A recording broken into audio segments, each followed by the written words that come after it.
episode 2 of the Give Back to the Game podcast. I'm Philip Witter. I'm one of your hosts, and I'm joined by Sam Hodge and William Witter. How we doing, guys? Absolutely wonderful today. How are you doing, Philip? Oh, amazing. William, how we doing? Doing well. Good to hear. Good to hear. We had an awesome, action-packed week 0, so we are excited to take a deep dive into that. So stay tuned. Keep on listening for that. And just, again, a little bit about who we are. We are the Give Back to the Game podcast. We created this platform after honestly talking about it for 10 years or so. We love college football, and we want to create content that mirrors our love for the game and that we can give back to the game ultimately, because the game has given so much to us.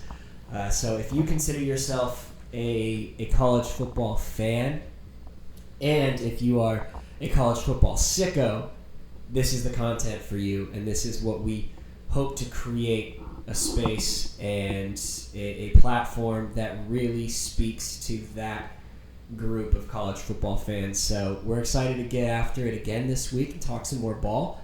Real quick, just low-key dive into what we're going to be talking about today. So like I said, we will be doing a Week 0 recap on the 5 games that we got to watch this week at the FBS, the Division I level. Or Division I FBS level is the right way to say that, because FCS is Division I as well, right? Yes, sir. Look at my local FCS expert to my left. But we got... No, you would. Right in the middle. Are you kidding me? He's the only one that probably consistently watches FCS tape. Consistently, I would say that. Okay. Plenty. But I'm not going to not watch it if it's there, you know? Right. Here's the thing, is consistently for me is 0. I watch none until playoff time. You probably are in the same boat, or maybe you watch a little more than I do. Chase Edmonds. Chase Edmonds, you watch Fordham. You watch, 2015, 2016, 17, Fordham, the Fordham Rams. Every night before. Milk and cookies. Yeah, every night. Tucks me in real good. Fordham legend and Arizona Cardinals legend Chase Edmonds. But you watch more FCS football than all of us, so.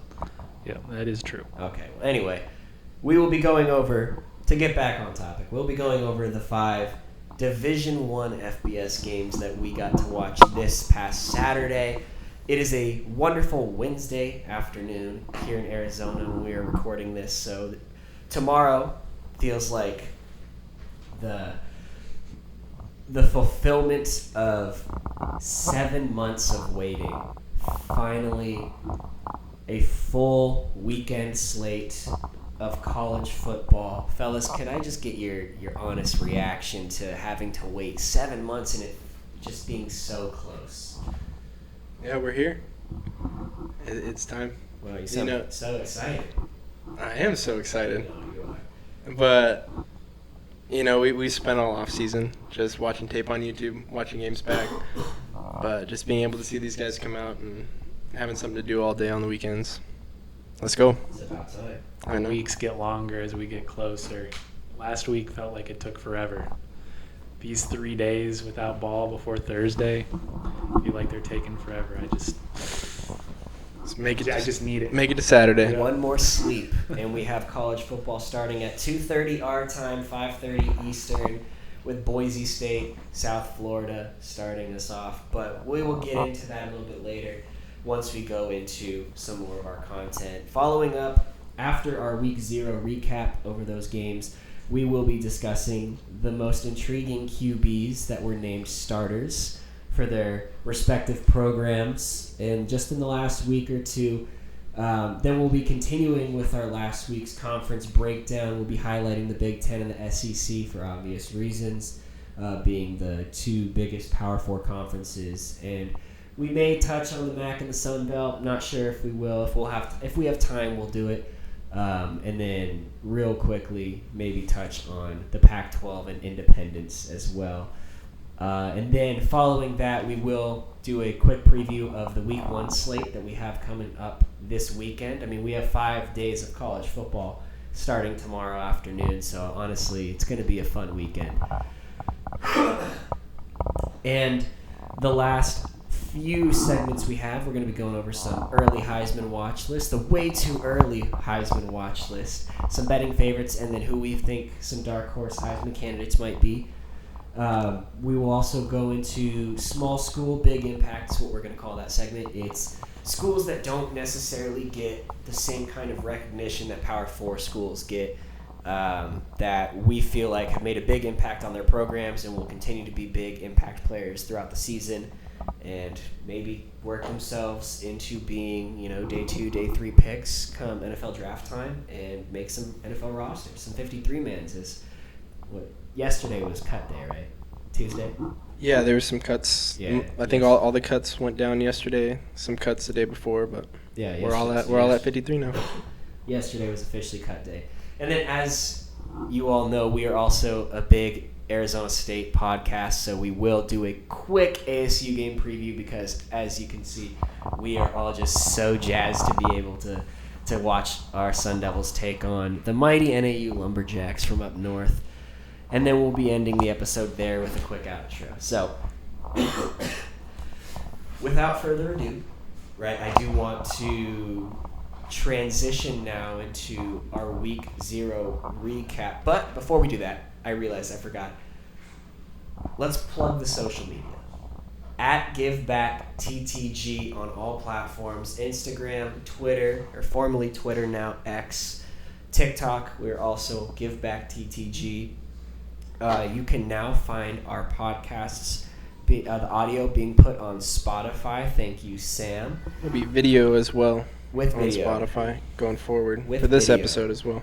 Oh, there we go. So this episode, probably this weekend, maybe early next week, you'll find that on Spotify with audio and video. And then obviously this podcast will be posted on our YouTube on Friday morning. So we look forward to getting this content out to you guys as soon as possible. So don't forget to like, subscribe, follow us on all socials. Help us reach our goal. Right now, our goal is we're trying to hit 1,000 subscribers on YouTube. That's the easy goal. That's the one we want to get to. And then just start blowing our social media channels up as we go, so we can start doing this a little more full time and less one day a week, and make college football our lives. So Too many games to watch to have a full-time job. I know. Yeah, this should be our full-time job. So let's dive in real quickly here. Week 0 recap. Let's start with the Kansas State-Iowa State game. How do we feel? I mean, we all got to watch pieces of that game, so what were your immediate takeaways from that game? Other than the fact that we were wrong about Kansas State winning. So starting in the first half, we really noticed the field being real sloppy and wet. Yeah. Anytime somebody hit the ground, they'd slide 5 yards. Big conference rivalry. A lot of these guys probably first trip to Europe. Led to what you expected, a very sloppy first half. So multiple turnovers on both sides, multiple brain farts. Tightened up in the second half. Fourth quarter was great. Yeah, it was. But, man, first quarter was a tough watch. Yeah, honestly, and I remember Daniel texted. It was like, Avery Johnson looks terrible.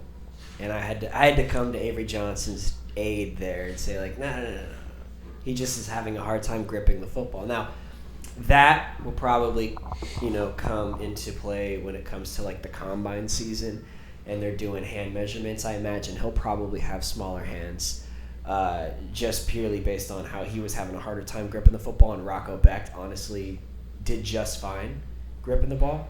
There were some accuracy issues from Rocco Becht, but, I mean, the dude stepped up in every moment he needed to. I know William. Big time conversions. Yeah, big. On that last drive, 2 big ones. With his legs, he was evading the constant pressure from Kansas State's D-line. He's always making the first guy miss. Every time. Always. Rocco Becht was impressive. He did not wow me with his arm, but every time he needed to make a play, he made a play. And that's what was most impressive. So overall, if I had to give him a grade, it was like a B+. He had a really solid game. Wasn't overly impressive with his arm, but made every key throw he needed to, and then came up big with his legs when he had to. So I don't know if there's anything else you wanted to add about that game specifically. Yeah, I totally agree with everything on Rocco. Just, thinking back in my head, I can't remember, like, I know he was 14 for 28, but it didn't feel like that when you're watching the game. It felt like there were a ton of drops.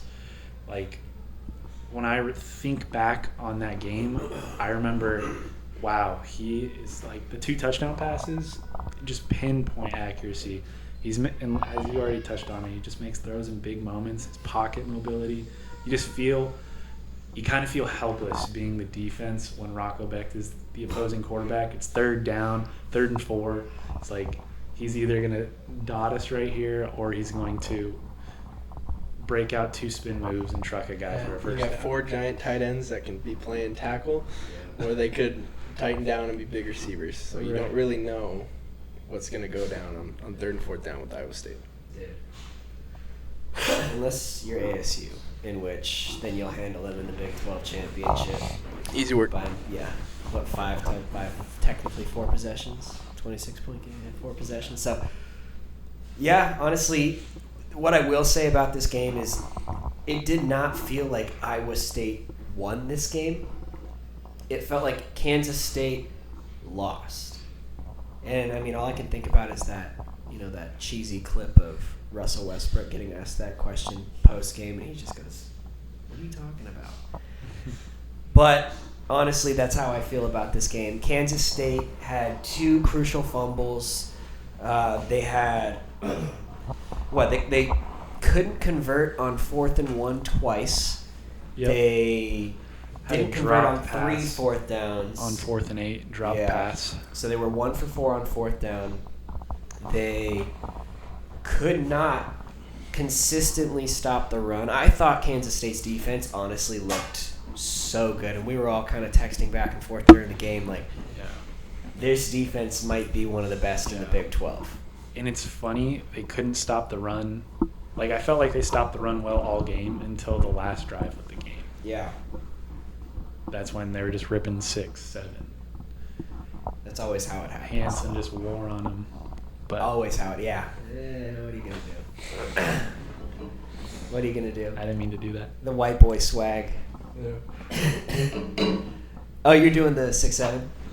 I got you. I still have no idea what that means, and I don't intend to look it up, so feel free, enlighten me.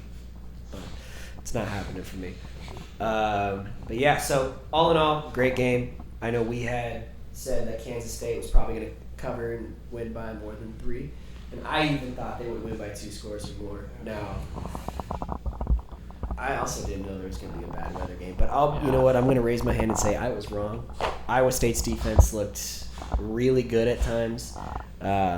Most of the time Kansas State got anything going in terms of scoring points, it was because they hit a big play downfield or they had a gash to get them into scoring position. And then every other drive, it felt like Iowa State, it was like bend, don't break, and then when the time came for Kansas State to make a play, Iowa State made the play. And so teams that make plays win games, and honestly, Iowa State did hell of a performance. Yep, and they impressed me. All the big moments, all the necessary moments, Iowa State was making plays. So Iowa State's going to be a player in the Big 12 for sure if they can consistently make those plays in the big moments. I feel like doing that week 1, being the least prepared you'll be all season for a team, not for necessarily for a team, but with the least amount of tape available on a team, the most unknowns going into a game, barring any unforeseen circumstances like injuries and stuff like that, they rallied together and they were amazing. Now, I do want to highlight a player from the Kansas State D-line, Toby. I'm going to Osun Sanmi. Osun Sanmi. Toby Osun Sanmi, 2 sacks, 4 tackles. It felt like he was everywhere, along with Obiazor, is that his name? Yeah, Chidi Obiazer. Chidi Obiazer. Okay. Obiazer. Kansas State's D-line is hard to pronounce, but they are everywhere, and they are going to be a problem. And I feel like Kansas State, they'll be just fine. You could chalk this game up to bad weather. Ultimately, felt like they prepped well, they played well, I'm excited to see how they perform the rest of the season with Avery Johnson. And once they get Dylan Edwards back, I think Kansas State will be scary again. Yeah, I'm not worried about Kansas State. I thought Avery Johnson, once the weather kind of came back, like he was throwing accurately down the field, had three great throws in the fourth quarter to Jace Brown and Jerram Bradley for touchdowns, and then one Jace Brown dropped. I thought Jace Brown played a really good game. He looked a lot more explosive than he did last year. I mean, his route running from the slot is really good. Not having Dylan Edwards hurts very bad. Especially in a game that's going to go like that. Right. Well, you have to run the ball and establish the ground game. Right. You don't have your starting running back. Right. Very And tough. He's Probably out. goes differently if he plays the whole game. Yeah, totally. You're getting some big runs. Mm-hmm. Wasn't he carrying an injury into that game too, or That I'm not sure was about. it he injured himself mid-game and just had to come out? Because I know he got hurt on that punt that he left. Yeah, but it didn't look like it was weird. Watching it live, It didn't look like anything crazy. I know, I'm like, he missed the game. He like barely got touched. He must have gotten hurt like walking to the sideline or something. I have no idea how he got hurt. But no, Dylan Edwards missing was that was maybe the biggest factor. And then one play that's going to eat at Kansas State fans. You disconnect? I disconnected. That's so How long ago? not long. Just here, real quick, we'll pick up on that. Phillips mic disconnected. So No, we'll cut the clip and pick up on the point. Okay. So I have to. what was I talking about? I'll Dylan just Edwards. see audio clips. going to talk about the play that changed. So we're at 1903. This will automatically save. Let me reconnect. You won't even notice. No. I'll put a graphic up and then we'll. You don't even need to put it. Just clip it through. What is this? Oh, this is right here. Just be like, go back on that. What were we talking about? I don't remember. I was going to talk about the play that like changed the game. I'm going to talk about the intentional grounding at the end of the first half. Yeah, just start talking about it. All right.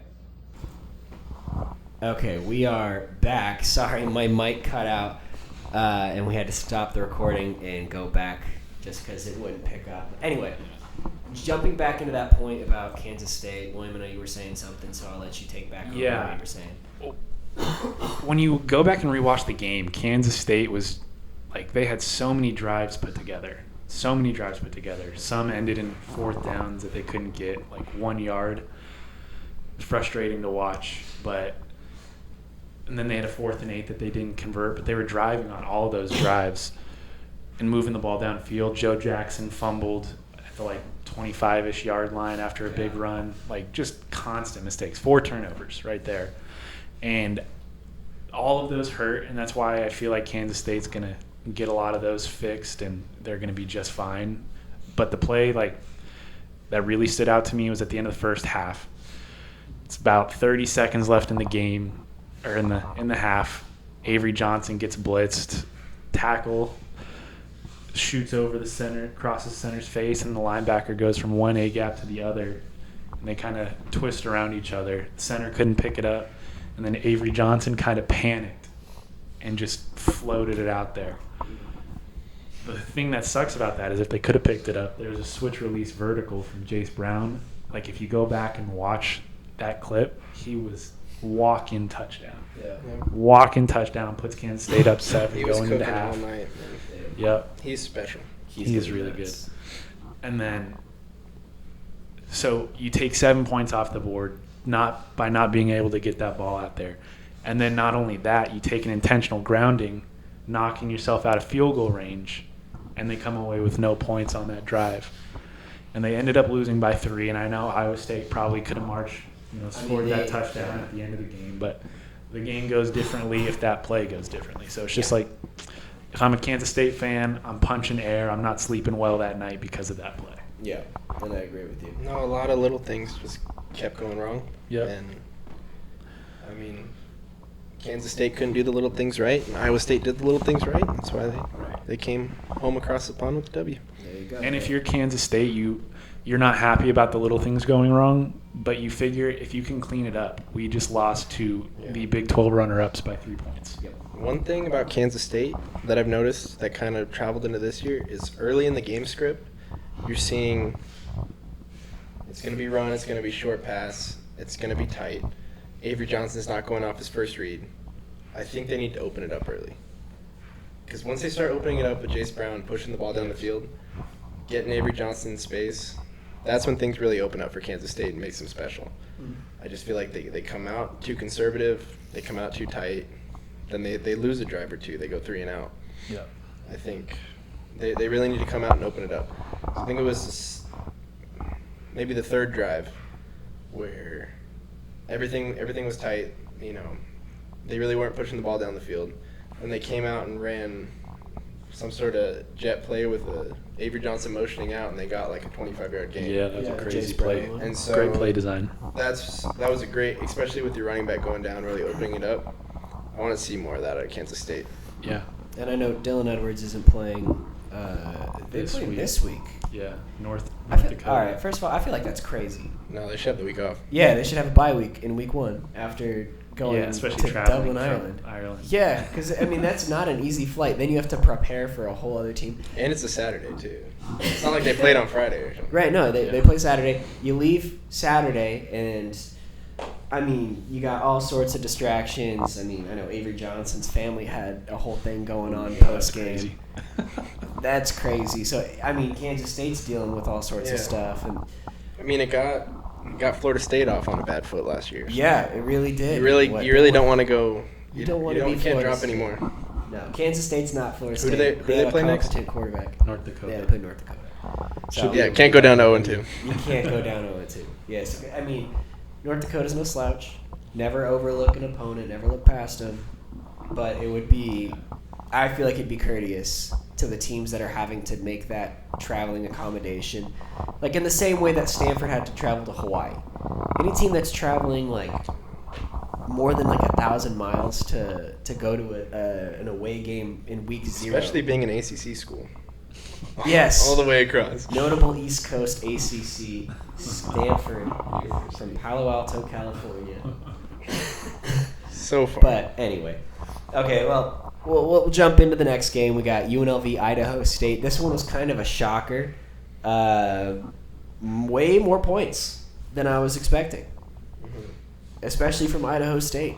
I thought this game was going to be 42-3, and instead it's 38-31. UNLV is squeaking out a W against the mighty Idaho State.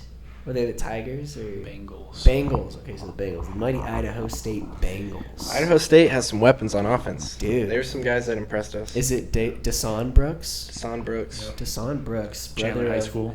Former Arizona State. DeCarlos Brooks, running back. But, yeah, dude, he runs hard. Dude, he runs tough. Honestly, we watched some of the clips from that game a little bit before the show today. But I was impressed by how he ran. I didn't get to watch the full game on Saturday. UNLV better be tackling in practice this week. Oh my! That was very rough. Yeah, it was really. It was bad tape. Yep. Dan Mullins rip him up. Yeah, honestly, I will say though, the Anthony Calandria train has officially left the station. I'm buying in now. I was hesitant. in. I was an Alex Orji guy, but I like Calandria. He's fun. Alex Orji's fun too, just in a different way. He's more fun with his legs, and Calandria's fun at everything. Yeah. More fun in the end zone. Yes. Shout out RG3. That's good. But I agree. Calandria had his coming out party. Kind of revealed himself to the 20 people that were able to find that game on Prime. Yeah. And impossible to find that game. It was ridiculous. I thought it was gonna be on CBS. I did too. The thing that came on after it was because we left the TV running, moved from the living room to the man cave, and it was a ultimate frisbee tournament that came on. That's good. Rise channel, whatever. That's awesome. How was I expected to find this game? Shout out Daniel for letting us know. Hey, Daniel's been active. I know, dude. Daniel's Might have to have him on sometime. Yeah, for real. We've had 2 Daniel references already, so if we keep it up, man. Daniel's a factor for sure. Yeah. Yeah, but I love you, Daniel. Jaden Thomas breaking off that honestly, that touchdown run that he had that was like 60-something yards or whatever, like 70-yard touchdown, was very David Johnson-esque. You think so? That run against the Eagles, where he just kind of like he just kind of ran straight into the pile, bounced around, broke a few tackles, and then was off to the races, and that was his coming out party. That's how that run felt. Now, two different players, but dude, yeah, that was a fun little play. So if you haven't watched that run, you should go watch that clip. Just that clip. That's a great play from Jaden Thomas, UNLV running back. But yeah, I thought he had 10 carries for like 140 yards, and did he have 3 touchdowns? Or? I think so. Heck of a game, dude. 14 yards a carry, 3 tugs. That's a great first week. Set your season up nicely stat-wise. But William, I know you watched this game a little more than I did, so I didn't get to watch anything live. But what did you see? Maybe even from Idaho State. Was there anyone that popped out for you? Idaho State or UNLV even? Yeah, I mean, I'll talk UNLV.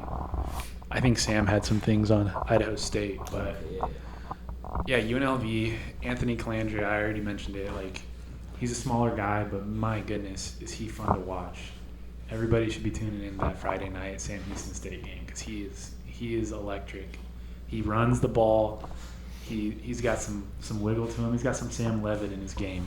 Some serious. I mean, you're comparing every player to Arizona sports players. Yeah. You got David Johnson, Sam Levitt. He's wearing 10. That's all we know. They're both athletic QBs. They got a little side-to-side mobility.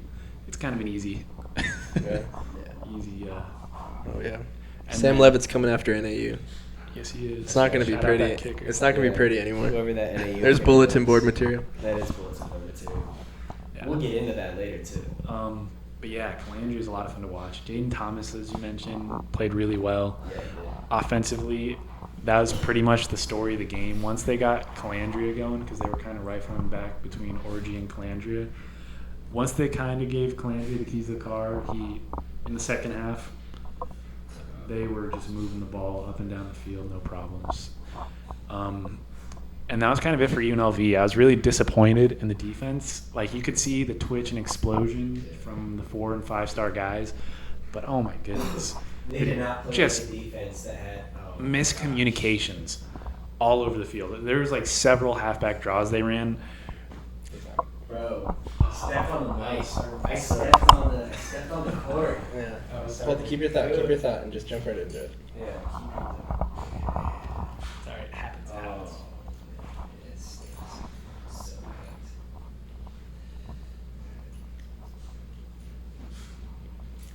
Might need to get another one of these.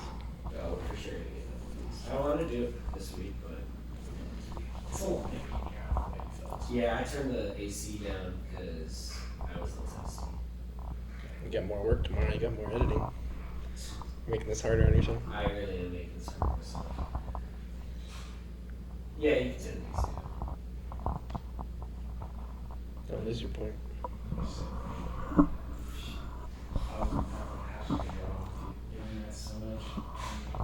You could go back and watch and see 3 UNLV guys touching shoulders with Idaho State. Let's see here. Let's see if I can do this without ending the recording so bad. Come on now. There we go. Okay. Oh, I ended the recording. Okay. Now, remain.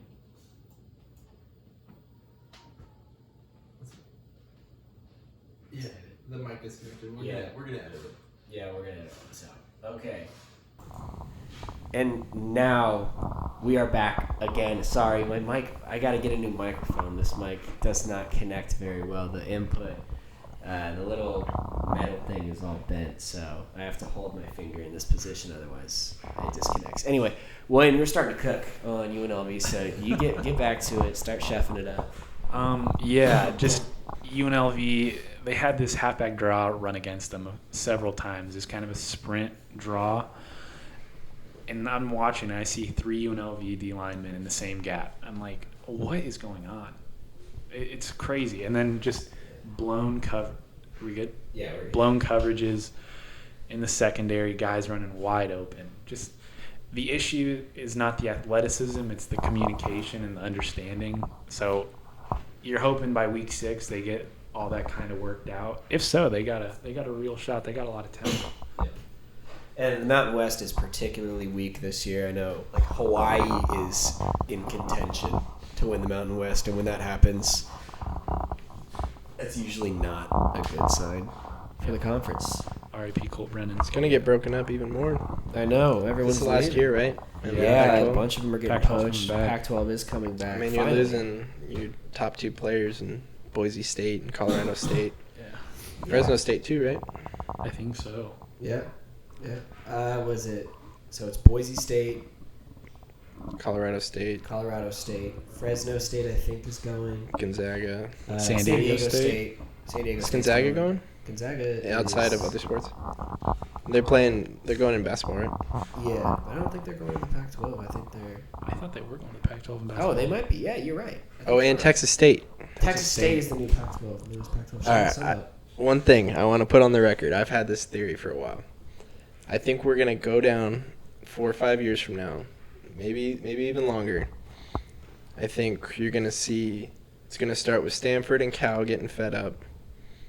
I think Washington might get fed up. UCLA, USC, schools that have to travel far.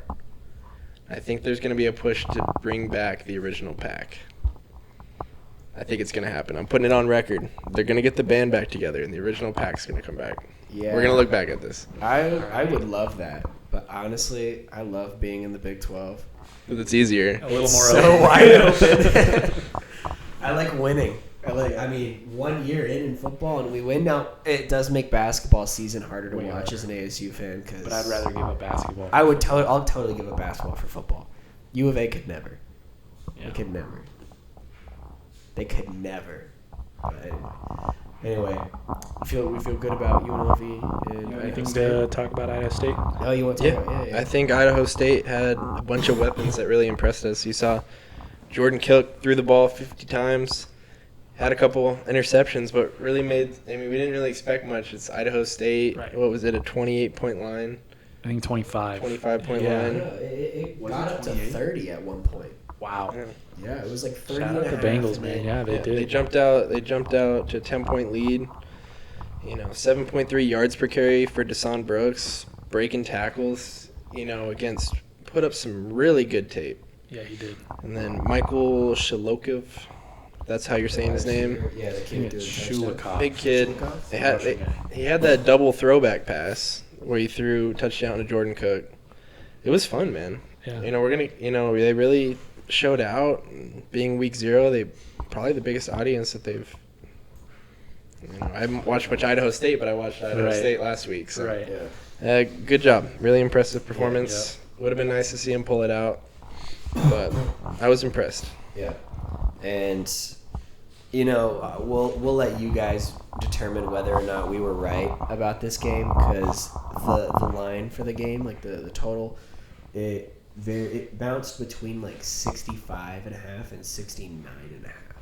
So It jumped up. It It jumped up did. closer to game time. It did. It jumped up really high. I know. I think it was between 68.5 and like 69.5. Hey, Vegas if you give must us have. 69.5. We said under. We said under. on the Hand up, points. I was totally wrong about this game. I thought UNLV was going to cover. I did not. I didn't know. was I didn't know totally if UNLV was going to cover because I didn't know if they were going to score. That's more points. absurd that the game total went up to 69.5. And the scored total 69. score was 69. Nice. How did it? I need to get into whatever database they have in Vegas. Yeah, that's honestly. crazy. I need those analytics. So we'll put an asterisk next to that one. We'll throw the hand up and say we were wrong about that one. We thought UNLV could tackle. We did. We weren't expecting. But hey, how about LaTerrence Welch? Yeah, shout 2 out. picks, former Shout out Sun the Devil. boy. We hope he does well. Yes. All right, moving on. Next Justin game Flo had was- good high school tape. He had great Crazy high school tape. But we got Kansas and Fresno State. Honestly, one of the most impressive games through start to finish. One of the most dominant performances of the weekend by Kansas. And honestly, starting with Jalen Daniels, the dude was on fire. Dude was en fuego. Couldn't be touched. Little bit reckless. We were talking about that before. He was very reckless with his body. You can do that against Fresno State. You can't do that against Arizona State. You can't do it against Kansas State. I think, hopefully, if that is just a byproduct of the fact that he's playing Fresno State and he could, fine.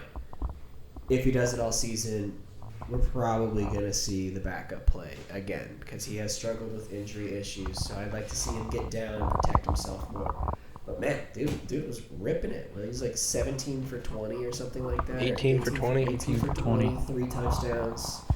Not a crazy amount of yards. I think it was like maybe about 90. 176. Yeah, 176 through the air.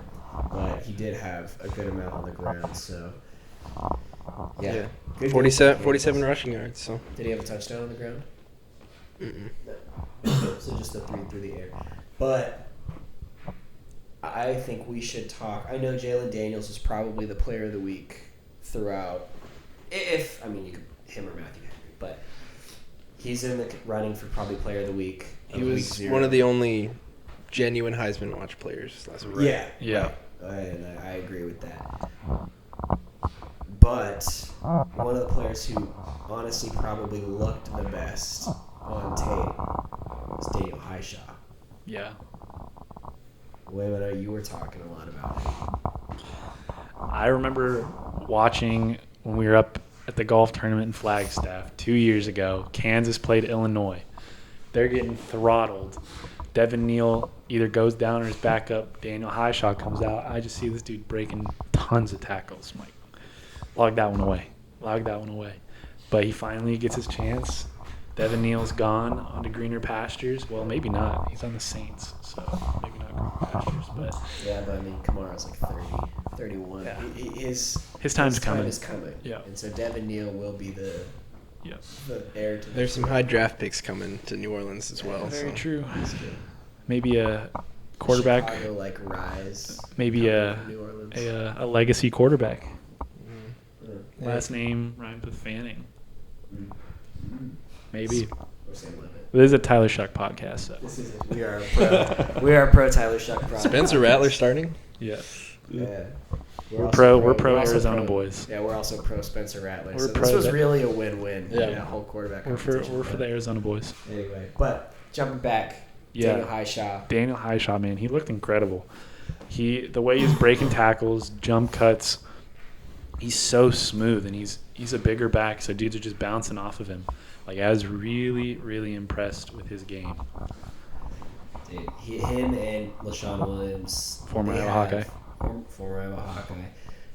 They have a formidable backfield duo Yep. that will stand the test of this season. Kansas is going to be a great offensive team. Yep. They had another guy I highlighted defensively. Defense looked great too. Amazing. Very good. Yeah, their whole D line 8, but Yep. I don't know if that's just a product of Fresno State having a weak offensive line or whatnot. But one player who was all over the field, regardless of there be like O-line or weak competition, whatever, was Bengali Kamara. Yep. That dude, linebacker number 1 at Kansas, dude is a freak. Yeah. Now, his numbers don't particularly pop off the page. I mean, I was shocked when I saw he only had 4 tackles. I know. 4 tackles, a sack, and a forced fumble. I mean, Yeah, he was hooping. he was hooping. But, I mean, go back, watch the game. We hooping. That dude was everywhere. Yeah. Everywhere. He was in Speed. every play. Speed He is the plays first thing I with- think about. He is a violent football player. Yeah. And he is going to definitely be a guy to watch out for on Sundays. So I'm excited to see how he progresses throughout the season and where he gets ultimately taken in the draft if he decides to go this year. But Yeah. do you have anything? Oh, you know what?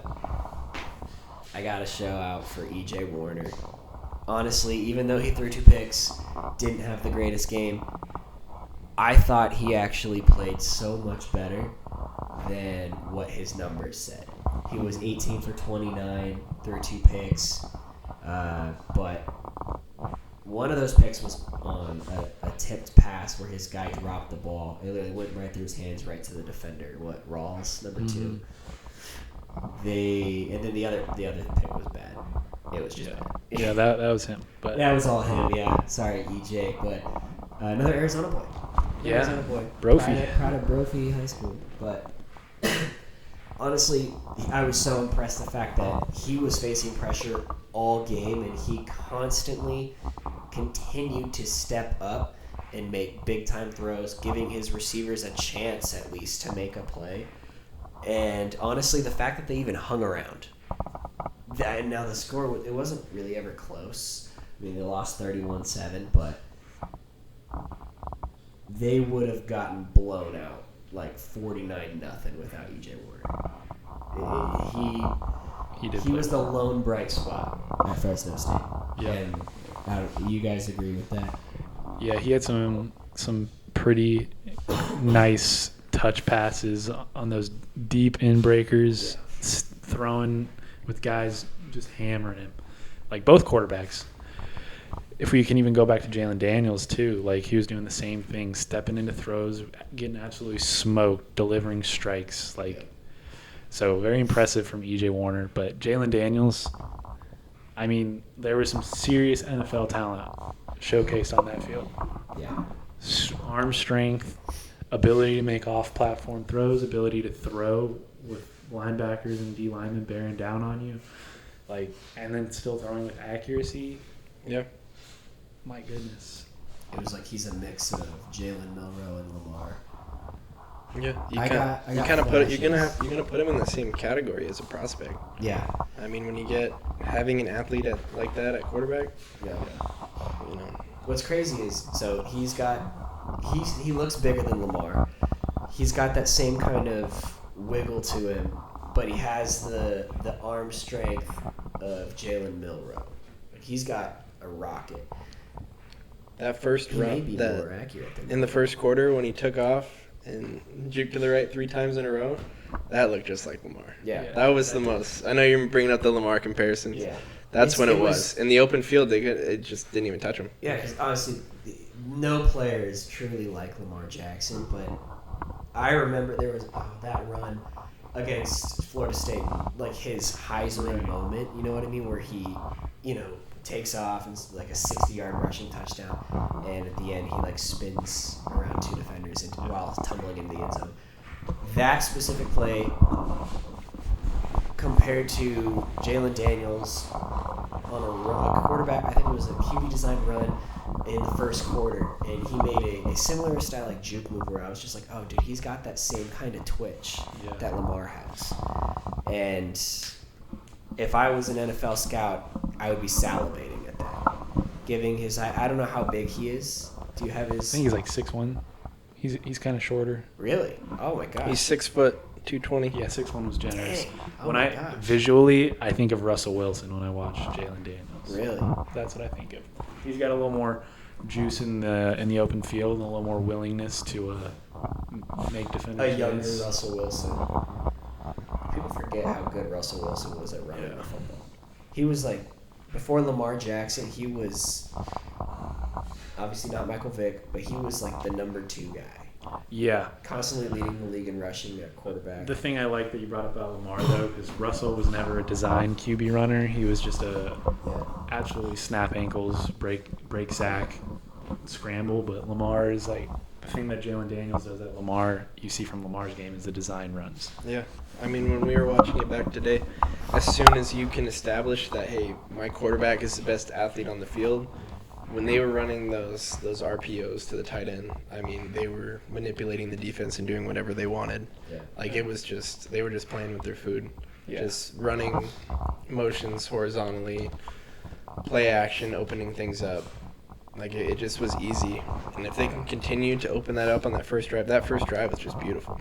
Yeah, if they can continue to get Jalen Daniels out in space, Jalen Daniels continues to be accurate and find receivers in open space and not do dumb things where he's taking unnecessary hits and fumbling the ball and just continues to have accuracy outside the pocket, man, he can be put up a lot of stats this year. Yes, he could. He's definitely a dark horse Heisman candidate. A couple more of these and he's up there. Oh, for sure. Because I remember he was putting up numbers like this 2 years ago, and then got hurt. Jason Bean obviously had to come in, and Kansas still ended up being a really solid program. Last season, they had a down year. Seemed like he still was productive. Well, once he was back, second half of the year, I mean, they Started to put it together. big win against BYU. Yeah, that was Big win against Colorado. Thank you, Kansas. They beat Colorado, right? Yeah, they did. They did. Big in the, They won. They beat Iowa State too. Yeah. They Took beat down all the 3 big teams. dogs. That's the reason ASU won. They the only Big 12 lost to outright. ASU by what, 4? We beat them by 3. Did they go bowling? Kansas, no, because they got throttled by Baylor in their last game. But that 5 and 7 so last many close losses. Oh, that Baylor game was part of the whole Big 12 Right. scenario. Shake-up. Right. And One we- of the things that didn't go our way. Yeah, we wanted Baylor. That was a And that right there is, oh my gosh, this is the courtroom term where it's like evidence. It's like the evidence you put something into. I'm not even gonna pretend to do it. Sustained. It's overruled. No, it's the reason that the Big 12 is the best conference in football. We're not the most talented, but we have the most talented teams. We have the most talented teams. Quantity, not quality. We have like 12 of the 16 teams in the Big 12 are like solid teams. Whereas the SEC, it's Smoke's like coming you have from like the back of 7 my or head. 8 teams that are top heavy, and then it's like, oh, okay, everyone else. And all those teams will get shellacked in the Big 12. But that's a different conversation, and we could dive into that another week. But Kansas dominated. Jalen Daniels looked amazing. Daniel Highshaw looked amazing. Cam Shout Pickett out looked good. to the LaShawn Kansas Williams. receivers for being nasty blockers. Shout out to Cam Pickett. Yeah. And I think we're done with that game. I think Yeah. we covered what we We wanted did, to cover. yeah. And then next game was this one. Honestly, I didn't get to watch. I went back and watched a little bit of the highlights of Sam Houston and Western Kentucky. I think there's a couple of really bright spots with, was it Maverick McIver? Yeah. What an awesome name. First of all, former Abilene Christian quarterback who actually almost upset Texas Tech on their home field week 1 last year. Yep. Took them to OT. It was Yep. like 52-51, something like that. Crazy game. A lot of fun to watch. Highly recommend you go watch it. He was the quarterback leading Abilene Christian. Honestly, he looked amazing. Had He like did. 400 yards, 3 tugs. Absolute dog. Mm-hmm. But not the biggest dog, because Matthew Henry enters the chat. He's the big dog. I don't even know what he had in terms of numbers, but dude, he is also in the running for player of the week with Maverick McIver. 7 and for Jalen 148 and a touchdown. Dude, and that touchdown catch on the first drive was nasty. The body control and the Yes. ball skills to make that play, Yes. insane. Former wide receiver here, linebacker. It's impressive to be able to contort your body like that. None of those catches are easy, but he made it look easy. He's going to be like, oh my gosh, who was that receiver a few years ago from Arkansas State? Jonathan something. Jonathan Adams, yes. Where he just had like it was a freak. Except Jonathan Adams is 6'5", Yeah, absolutely. and Matthew Yeah. Henry's like 6 feet tall. Yeah, I mean more so like that receiver who just has insane tape and pops. The Corey Davises of the world. The group of 5 receiver that comes out and everyone just salivates. You're saying a small school guy. Small school Okay. guy who just dominates at the wide receiver position that guys are going to salivate over Yeah, that makes more sense. in April and May. Yeah. So, usually it's like the very end of NFL draft is like the very end of April. Sometimes it goes into like the first day or 2 of May. It's normally like the 26th through the 28th April. No, when our car Close. got stolen, day 3 of the draft was May 1st. I'm wrong then. But it's rare that happens. I feel like it's just whenever the last Thursday of April is. Anyway, that's not important. Matthew Henry balled out. Do you guys have anything you guys want to add to that game specifically? I know Alton McCaskill had a nice long run. You're right. Former It ASU was boy. former ASU player. It seemed like it was just product of a you have to run through the hole, but the offensive line made a nice hole. He ran through it, ended up galloping like 52 yards inside the 10. Ends up scoring on that drive later on a 2-yard run. Yeah. I wasn't... Sam Houston State, I mean, they had two guys that I thought were solid players. They were two linebackers, C.J. Johnson and Antavius Fish. Great last name. But big guys, athletic, big hitters, kind of fun to watch.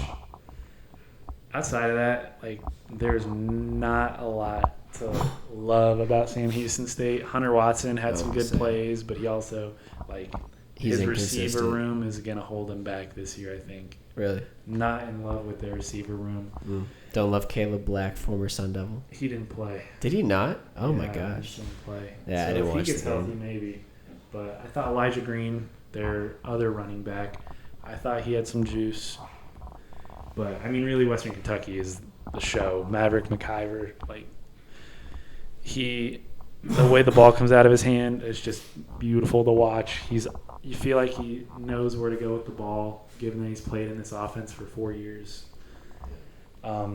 He definitely needs to work on not getting throwing his receivers into some kill shots over No the more middle. hospital balls. But I was really impressed with Maverick. Impressed with their running back, true freshman Marvis Parrish, slasher, real fast. Impressed with Katie Hutchinson, slot receiver. He had a couple good plays. But I'm Matthew Henry, dude. When I was watching this game, I could not help myself but watch his releases. Like, the way he slides, he just glides across the field. And when you think about guys with, like, legit track speed, you're not thinking about guys that are, like, sudden stoppers or shifty side to side. But Matthew Henry is that guy. Like, he's so smooth. Like, I'm very excited to see. Hope he gets a Senior Bowl invite and just so we can watch him run posts on cornerbacks in Mobile, Alabama. Like, it's looking like it's coming. So, dude, he's special. I could see him being an NFL guy for sure. But that's all oh, never mind. Western Kentucky's defense. Unless you guys also have something on this game. No, we're good.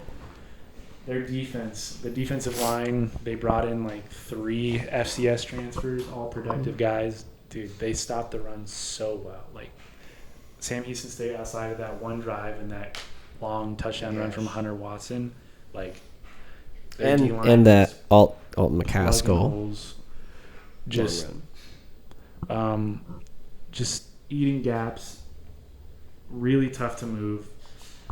Jalen Wester, LeJontay Wester's brother, linebacker, he was balling out. That's crazy. They had another linebacker, Anthony Brackenridge.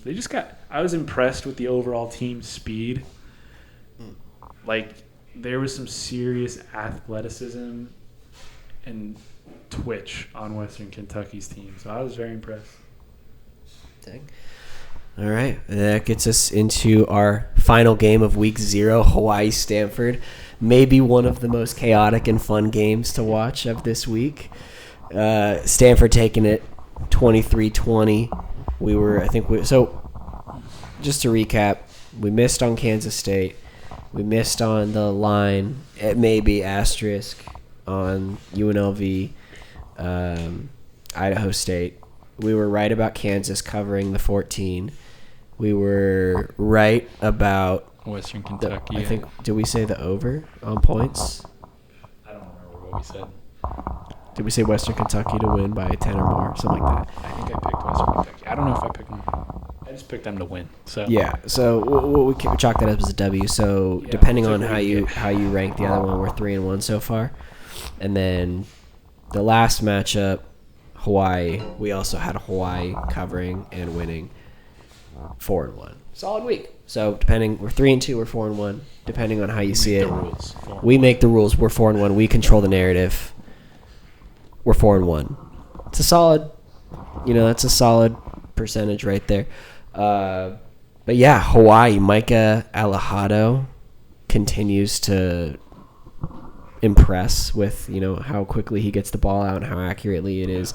He reminds me of Tua. It's like Tua. Easy comp there. Yeah, the lazy. Literally watching undersized. Yeah, right. Undersized. Tua Tagovailoa. I love when you can see who people watch growing up. Yeah, it shows. Like, I'm trying to figure out who Dylan Raiola modeled his game after. Yeah, that's a tough It's one. not obvious at all. But Some of them are tougher than others, but yeah, Micah, Alejado, yeah. He reminds White me. Kid, Tua. Yeah, Tua, Drew Brees, but with a little bit of Baker Mayfield in him. He has that dog, dude. Just pick What? different attributes from every quarterback. I like it. No. It's his It's attitude. like that ESPN Instagram post. Yeah. Build What's your favorite ideal quarterback? No. So it's like he plays like Tua and he plays like Drew Brees with the methodical precision and how quickly he gets the ball out with accuracy. Just the quick short pass game, but his attitude, dude. Yeah. Watching him when he runs out of bounds into the Stanford sideline, He's always and he is gone. jawing Yeah. at everyone. He's got a little Bro, something. he's like 5'11". Dude, he might be short. He might be 5'10". But I'm going to give him the benefit of the doubt. He's It's that 5'11", dude. Hawaii fighting spirit, man. Bro, Max Holloway. I love it. It makes Hawaii so much fun to watch. Oh, yeah. The run and shoot offense with a dog at quarterback. Yeah. Bro, He's got that dog in him for sure. dude, it is so much fun. Now, they might not be the most talented team on the planet. Dude, they might not win the Mountain West. But, gosh dang it, dude. With Micah Alejado at quarterback, watch. I'm going to watch Hawaii. And I'm going to cheer for Hawaii. Yeah. Because I'm going to appreciate what we have. College with football Micah is more Alejado. fun when Hawaii's good. Yeah, man. I mean, the last time they were R.I.P. really Colt good was Colt Brennan. R.I.P. Colt Brennan.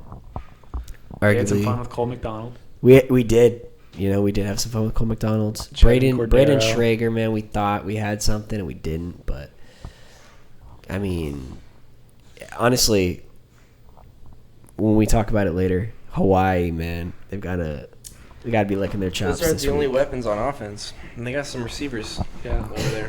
Bro, Ely Pafeli, Ashlock, yeah, Jackson Pafeli Harris. Ashlock. Dude, Yeah. They can move, man. that you guys pointed out when we were watching that little, like, when he came in motion and hit that quick slant in the end zone and caught the touchdown. He moves different. His release was beautiful. No one's gonna cover that. He has, what would you call, like, NFL level release. Wiggle. His wiggle is next level, and scouts should be looking at him as a legitimate prospect that they can nab in the in the later rounds. You know, you get him day 3 for sure, maybe day 2 if he plays himself into it. But See? Yeah, I missed that one. Like, I watched the first half of that game because the freaking Cardinals preseason game cut that game off halfway. I might not ever get over that. Might never get over that. But, yeah, I missed that. And Sam was like, yeah, did you remember that slant touchdown? I was like, no, he threw it up, dude.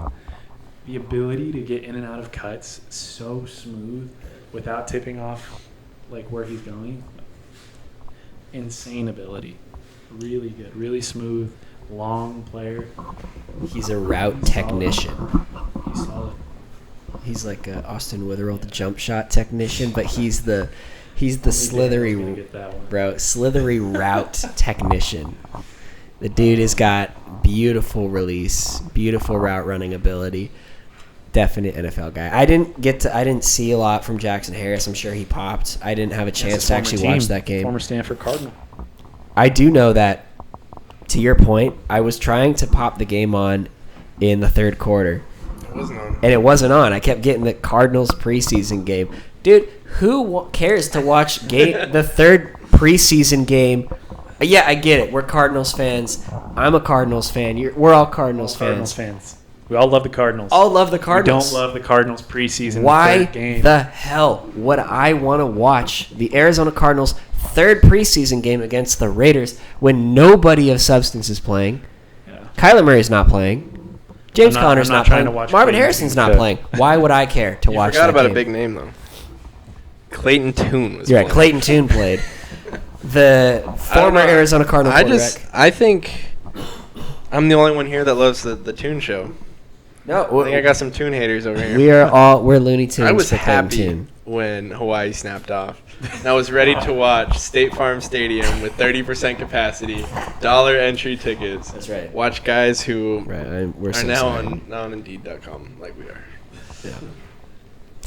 They got their LinkedIn profiles going after. I know. There's got to be something. Hulu, we're all customers. We have Hulu Live.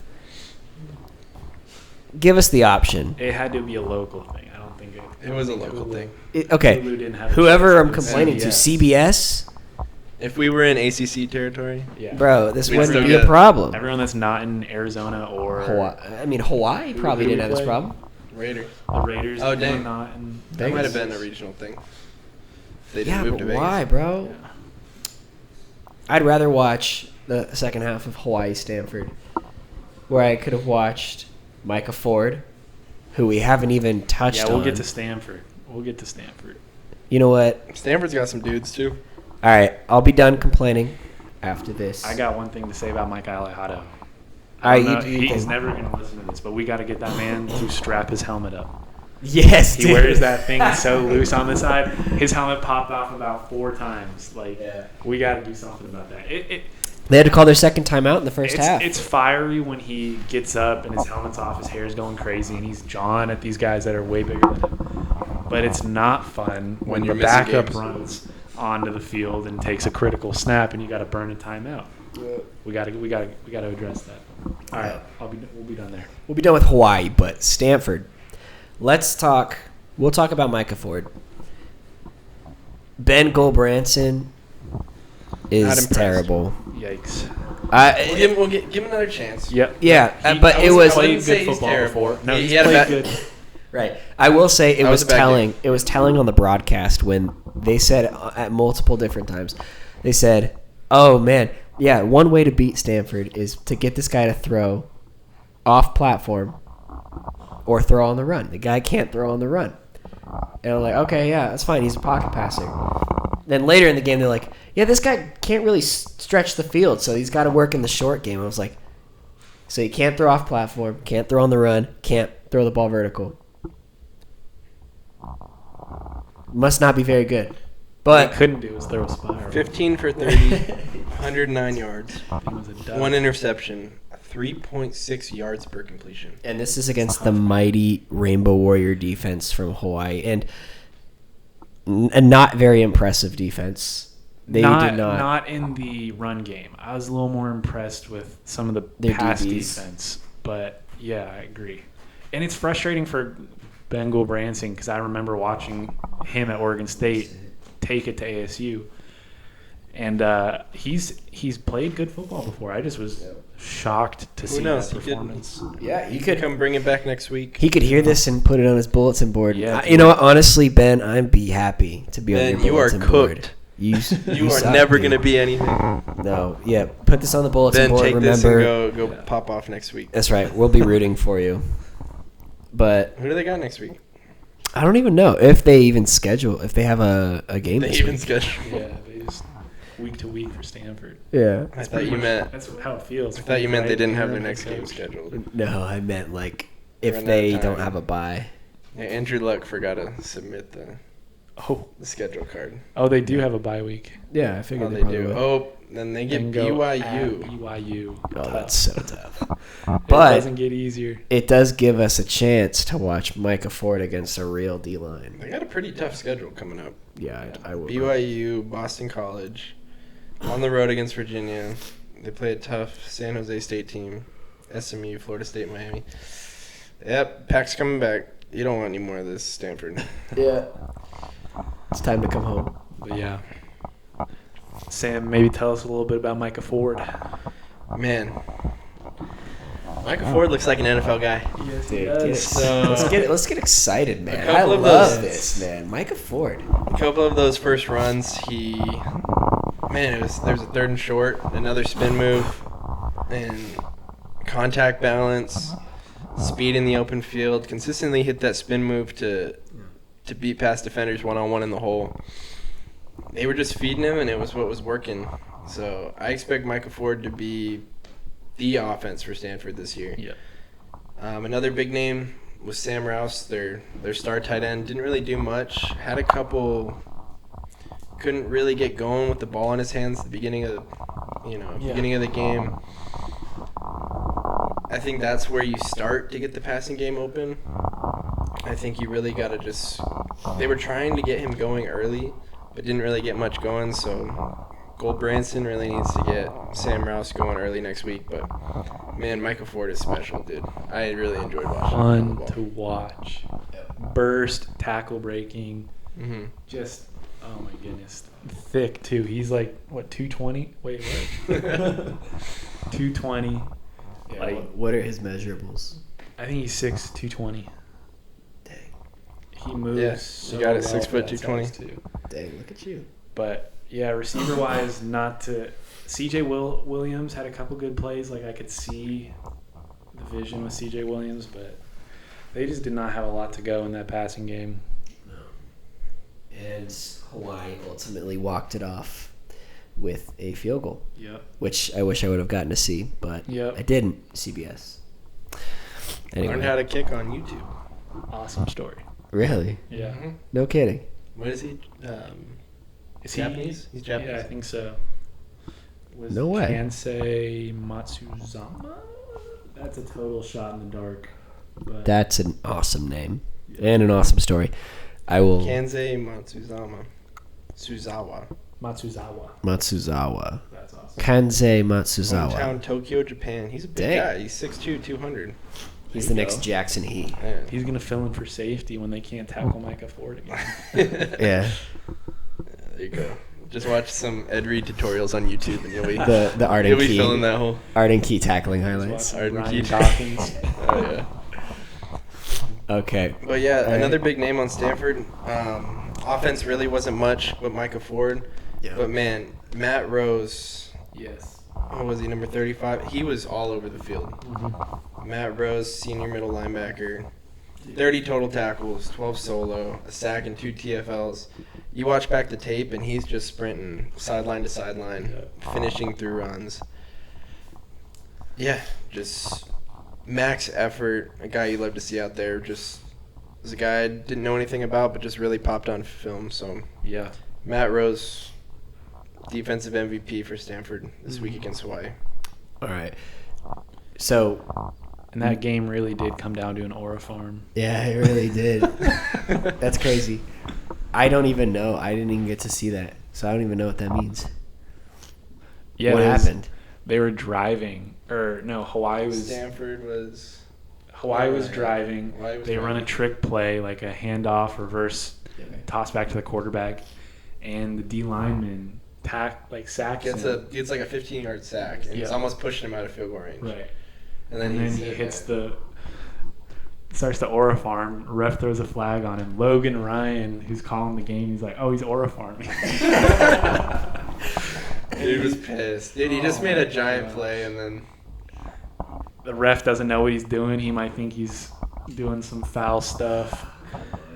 And then Hawaii gets a first down, throws a touchdown next play. he lost his mic. Bro, we lost the mic again. Okay. We got an Aura farm on the mic. For real.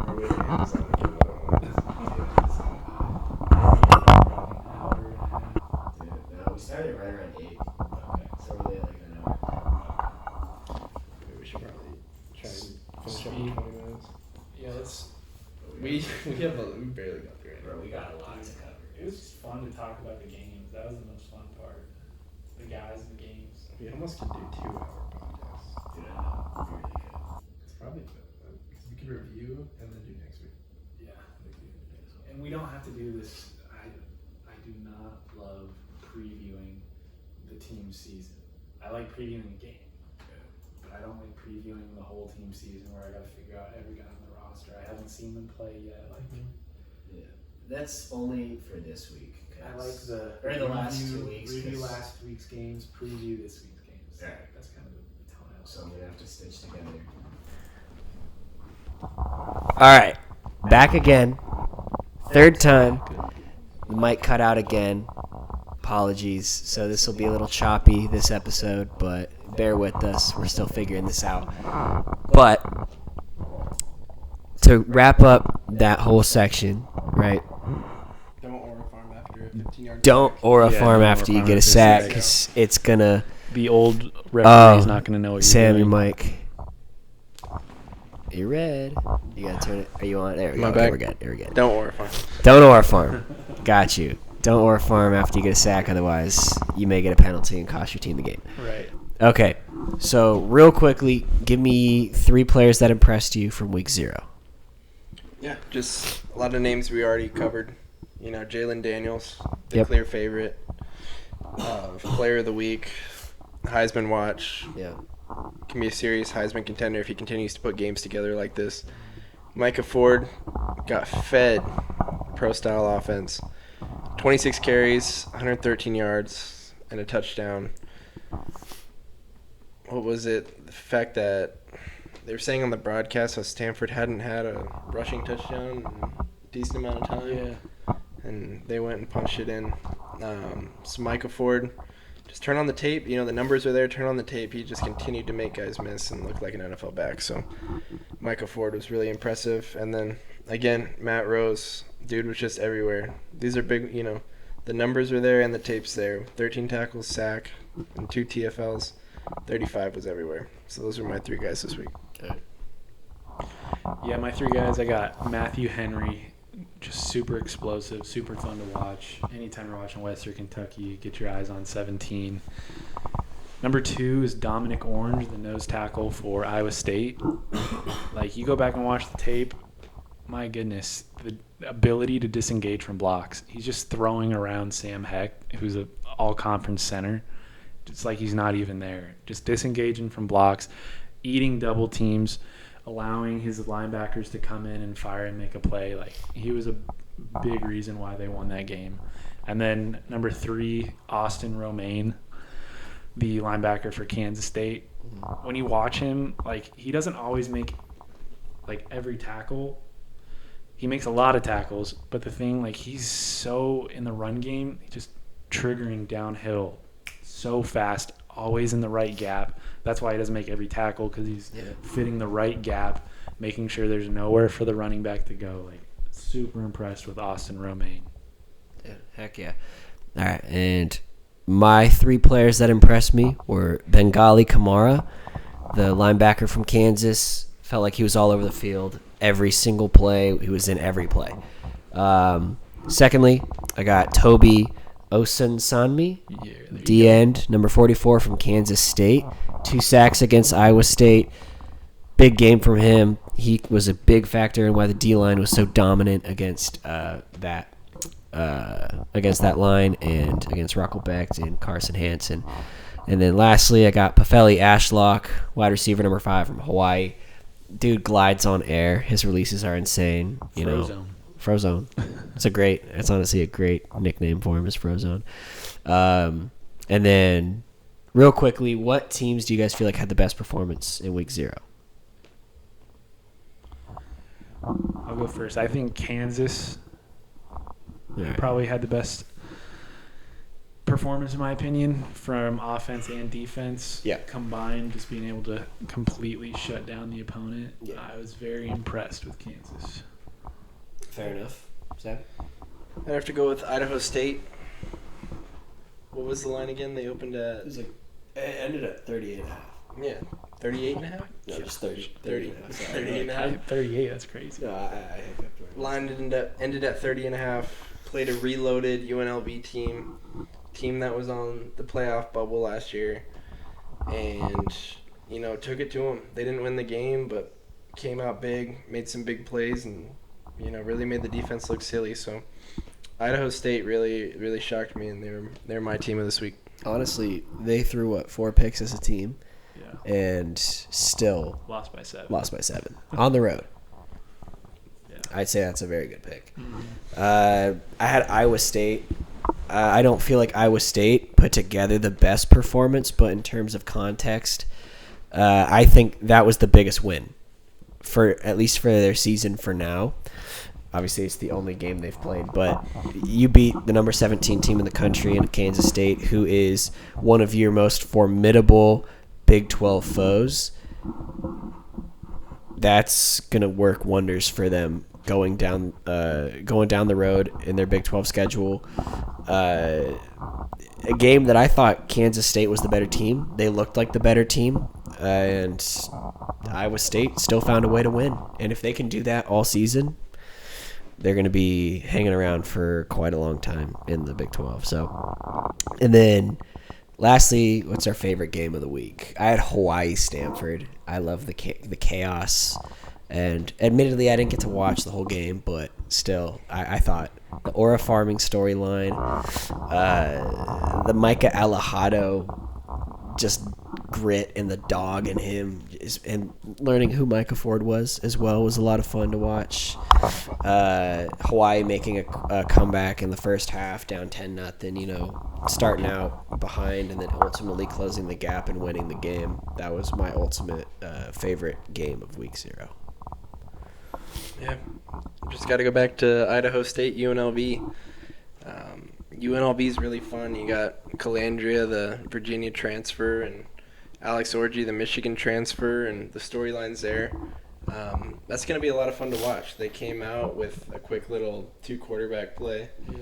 Yeah. Not the most fond of 2-quarterback offenses, but I think Calandria is going to run away with it, and I think Alex Orji is going to turn into a red zone wildcat athletic weapon.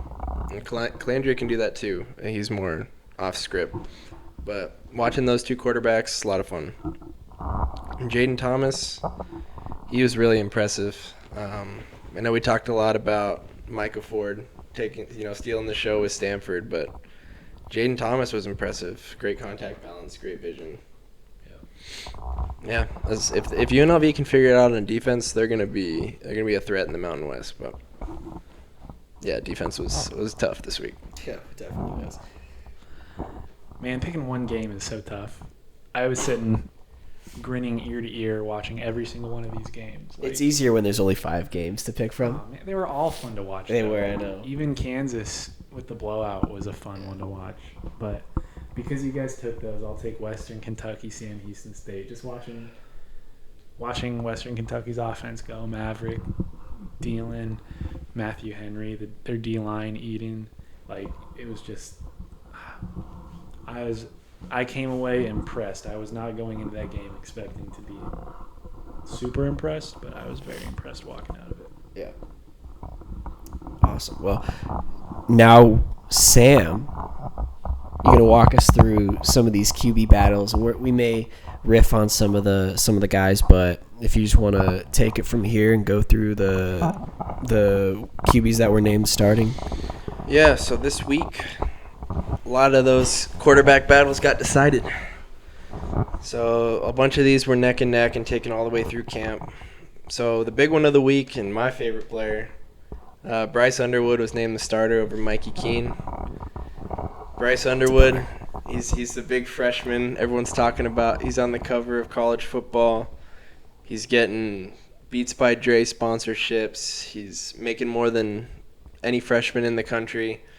He's coming out starting for the Wolverines. So, yeah, they're going to be must-see TV up there. So, Bryce Underwood starting over a boring quarterback in Mikey Keene. Stop. Okay.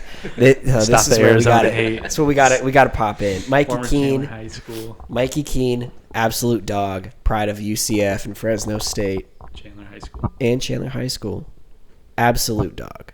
Was great at Fresno State. He was great at UCF. Would have been great at Michigan. Still can be. Yeah. I like guys that complete passes. Yeah. A lot of fun to watch. He's proven. Maybe it's not as sexy as Bryce Underwood throwing the ball as far as Joe Milton. But he may not be 6'5". These guys hate fun. He may not win the underwear Let's Olympics. have fun. Let's play Bryce Underwood. Let's it's fun. buy Shador Sanders jerseys. Michigan consistently moving the ball up and down the field. Accurate passes. Michigan fans would love your dream, William, but they're slobbering all over Bryce Underwood, man. Understand. I get it. I gotta defend my boy. You're paying him all this money. You gotta pay it. Yeah, you gotta play him. But Mikey Keene, man, keep your head up, dude. We are a pro Mikey. We are a 2/3 pro Mikey Keene podcast, and we're gonna keep rooting for you. So ultimately, when your time comes, just know there are 2 guys He's in taking Arizona. snaps I for love the him. Saskatchewan Love it. Roughriders. That's right. At least I'll be watching. It will be watching the CFL. Yes, yeah, he would have a long career in the CFL. He completes enough passes. Okay, keep it going. Yeah, and then the other half of the rivalry. This one, Lincoln. Ryan Day really said that this was coming down to the wire. We don't think that's the whole truth to it. But Julian Sayin was named the starter over Lincoln Keyholtz the other day. Julian Sayin, man, he looked amazing in the spring game. Yeah. We do have a breakdown of his spring game on our Twitter account on Give Back to the Game. But man, Julian Sayin just throws a beautiful ball. Yep. He's not the biggest guy, not the most mobile guy, but that's not what you need out there. They got weapons upon weapons at Ohio State, and he's going to show it this weekend against Texas. So Julian Sayin was given the starting nod over Lincoln Keyholtz. What do you guys think about that? Yep. Sounds like you were describing Mikey Keene. Yeah. These guys, man. Well put. Well put. Yeah, Wow, I mean, very obviously, Julian Sayin throws a beautiful ball. We watched the Ohio State spring game highlights, and I think it was the obvious choice. That's why we're speculating that this decision was not as close as Ryan Day made it sound. But yeah, super psyched to see what Ohio State does this year. Big matchup coming in week 1. Two really first-time starters. I know Arch got a little bit of run last year, but it's really his first time with the ring. He's got the keys to the Mozzie. It's time to go. It's time to go, and I'm excited. It's going to be a fun 9 a.m. kickoff here on the West Coast.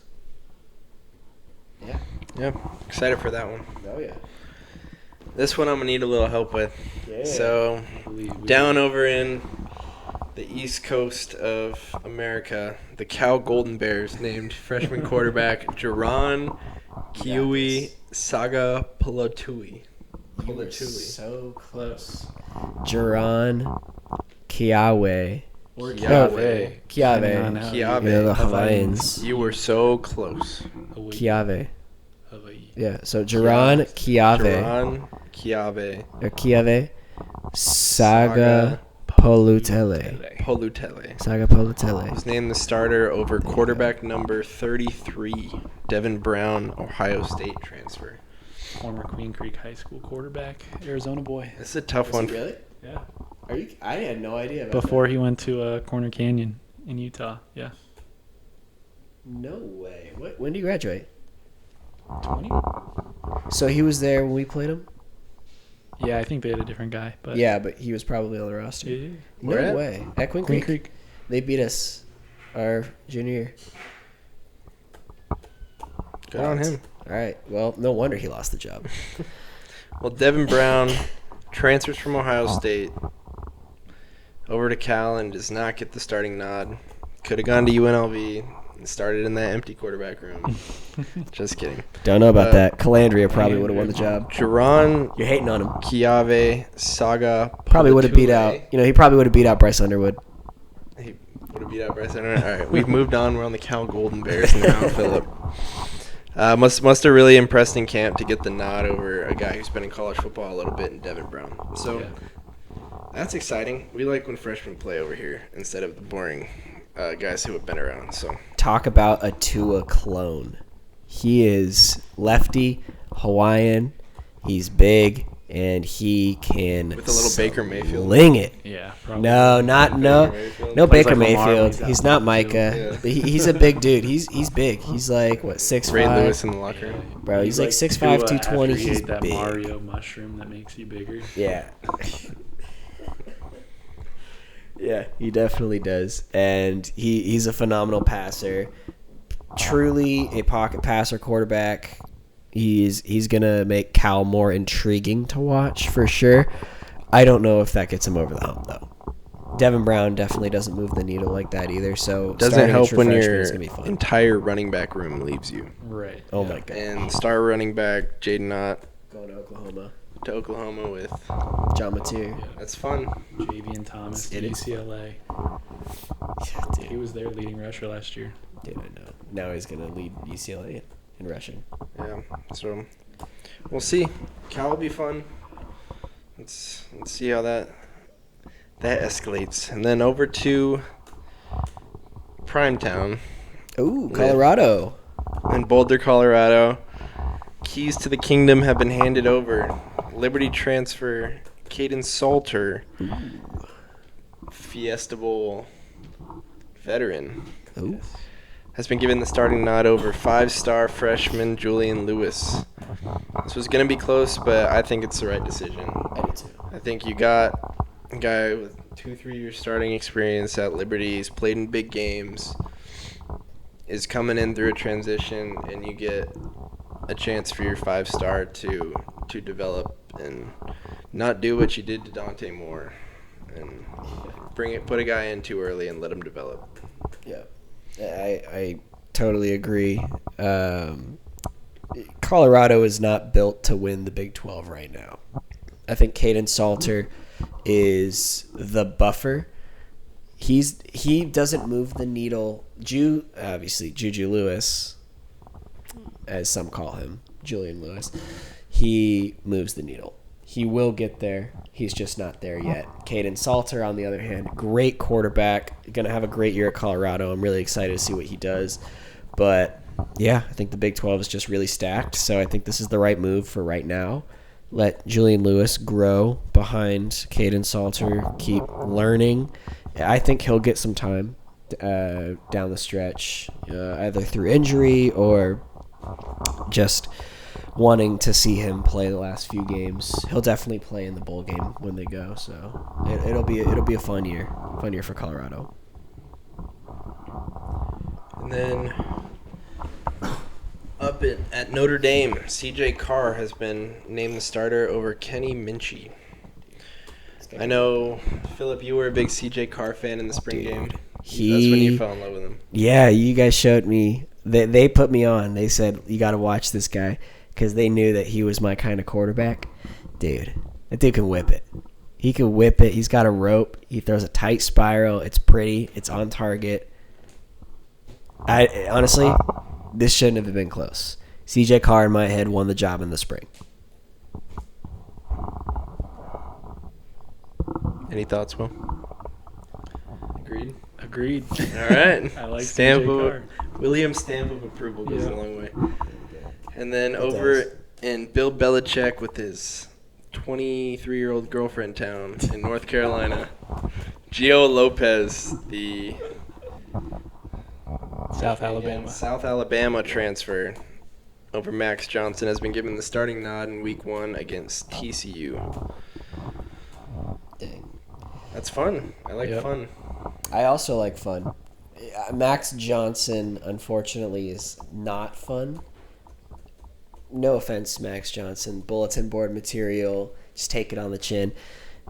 He's just not as much fun as Gio Lopez. Lopez brings the ground game into effect. I mean, he can run the football. He can sling the football. He had a lot of success at South Alabama with Fluff Bothwell. Top name. A great name. Great college football name. But, yeah, I mean, for what North Carolina wants to accomplish, I don't think North Carolina is going to be very good anyway.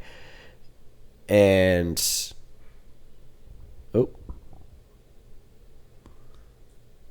it's not recording over there. That's okay. We have this one recording, so we'll use that. Yeah, honestly, I don't think North Carolina is going to be all that good this year. They're going to have some growing pains. But Gio Lopez is the right quarterback to steer the ship in the right direction. Agreed. I agree. I think Max Johnson's played really good football at different times in his career, whether it's LSU, A&M, but just never been consistent. That's been the big issue. And Gio Lopez coming off a really solid year. I think it's the right move. And honestly, I'm really bummed for Max Johnson too, because last year, he's given the keys to the ship and tears up his knee in the first game. That's such a bummer, dude. Like, we were rooting for Max Johnson to make it, and the fact that this happened, it's unfortunate, but yeah, it is the right move. But yeah. Alrighty. Who's next? That's all I got. Oh, sweet. We also got a battle out in Oregon that hasn't been decided yet. Yeah. We're only a few days before game time, and we still don't know who is going to be starting over in Eugene. Crazy. I think they're going to give it to Dante Moore. It's got to be Dante Moore. It looks like he's been given some pressure, but I still think Dante Moore is going to be the starter come week 1. Same. I love that Austin Novosad is not just letting the Dante Moore hype, take over. He made some Eugene, big plays Oregon. in the spring game. I know. And Oregon is going to be just as good this year, if not better than last year. So, definite playoff team for sure. But, yeah, I think Dante Brown should win the job for sure. I think they got a freshman receiver coming in at Oregon. Yep. Dakarian Moore. Dakarian Moore is a guy to watch for. Stepped into a big spot with the Evan Stewart injury. So, look for Dakarian Moore, and a lot of these freshman receivers, man, they keep coming out. And What number is Dakarian Moore? Does he have a number yet? Decorian Moore. I think he's number 0. Number 0? I think he's number 0. number 1. Oh. Number 1. All right, so number 1, Dakorian Moore from Oregon. Watch out for him. True freshman, going to be a big-time player for the program this year. Now, instead of going team by team with the conference breakdown like we did last time, let's just give some of our favorite teams outside of the big players. Like in the Big Ten, obviously, Oregon, Penn State, and Ohio State, they're the big dogs. Yeah. We respect them. They're, playoff teams, literally former national champion in there. But, yeah, let's set them aside. Not as a disrespect, but to say, give them their flowers, salute. We don't need to cover them because everyone else is. Let's talk about some of the teams that aren't being talked about that have a chance to be in that category, that in the running for Big Ten champ. Well, I know you had a team that you were thinking maybe they're not gonna be in the playoff discussion, but definitely a team that you like. Yeah, a team that's not going to be fun to play this year is kind of the way I look at it. A team that's got lots of talent. One, as an Iowa fan, I got to say this. Look out for Iowa's offense this year. Got a quarterback now. Yeah, Mark Gronowski. Yeah, their defense is no longer going to be scoring all the points for them. I know. We don't have to win by special teams. safeties and field goals. I know. But Iowa is not the team that I'm going to pick. It's going to be Rutgers for me. Mm. So they got Greg Schiano back as their head coach. And when you have Greg Schiano, you know that team's going to be just tough as nails. Gritty, tough team. They're returning QB, Ethan Kaliakmanis. Now, he's not the greatest quarterback, but he's a solid quarterback. And that's honestly something Rutgers hasn't had in over a decade. Rutgers, they had a quarterback 4 touchdowns to 18 picks at one point in the last decade. Like Archer Sikowski. Former IMG quarterback. Yep. So, you can't say enough good things about Ethan Kaliakmanis just for the, calm he's brought to that position. They have 3 receivers that I really like, 2 good returning ones. I mean, just units of human beings, 6'6", 6'4". Ian Strong and KJ Durr, I think is his name. Really big guys. And they got DT Sheffield, who's a 1,000-yard guy from North Texas, short, slot guy, tons of speed. They got 4 running backs that I think are all solid. They got CJ Campbell, he's a transfer from Florida Atlantic. And they got 3 returners from last year who are all kind of backing up Kyle Monungai. They got Sam Brown. They've got Jashawn Benjamin and I'm just trying to do this off the top of the dome, Antoine Raymond. And he was the big one. Crazy. Off the top of the dome. Okay. He was, who else in the country can name Rutgers running backs going 4 deep off the top of their head? Yeah, Rutgers fans, maybe. What are those? Yeah, I'm not a Rutgers fan, so that's impressive to me. Yeah. Anyway, hats off to you, sir. Thank you. I like to put on a show when I come out here. But Yeah, we got to see Antoine Raymond really be a special player in the bowl game last year against Kansas State. And then defense, their D-line, D-tackle is going to be a bit of a question mark. They don't have a ton of returning production there, but they have 2 defensive end transfers that I'm fired up for. They've got Bradley Weaver from Ohio, who is a all-MAC player. Tons of production. You're going to draw the Max Crosby comparisons because he's a white guy, long arms, and he's got red hair. So obviously you got to throw Max Crosby's name out there. Any tattoos? And former MAC player, Eastern Michigan. Oh, okay. Max Crosby. But no tattoos? No, I don't think so. Oh, okay. Who was the guy from James Madison that went viral for shooting the bow and arrow? Where did he transfer to? Rutgers. Is that the guy we're talking about? Different guy. I'm about to bring him up, though. Okay. Danny O'Neal. He had, 11 and a half sacks at That's James funny. Madison. I knew it was a red school. That's awesome. Perfect timing. Yeah. If you played CFB last year, he had a great card in the game last year in Ultimate Team. But Danny O'Neal, another hyper-productive player, just 2 nasty DNs, going to get after it in the Big Ten. Very, very slept on. Probably the best defensive end duo in the conference, at least on paper. We'll see how it looks in the game. They got Dariel Jabome, returning linebacker, smacks fools. Fun to watch, very fun to watch at linebacker. And then secondary, they're returning 2 guys, bringing in 3 experienced transfers. They got a lot of fun players. I'm excited to watch Rutgers football this year. You do not want to play Rutgers. They're going to sneak up on you, I think. You got anyone in the Big Ten? In the Big Ten? I think this might actually be the year for Penn State to really solidify. It's been a lot of runners-up, but, there's question. New quarterback for Michigan, new quarterback for Oregon, new quarterback for Ohio State. Penn State's bringing back both their star running backs, their star quarterback. Lots of returning weapons.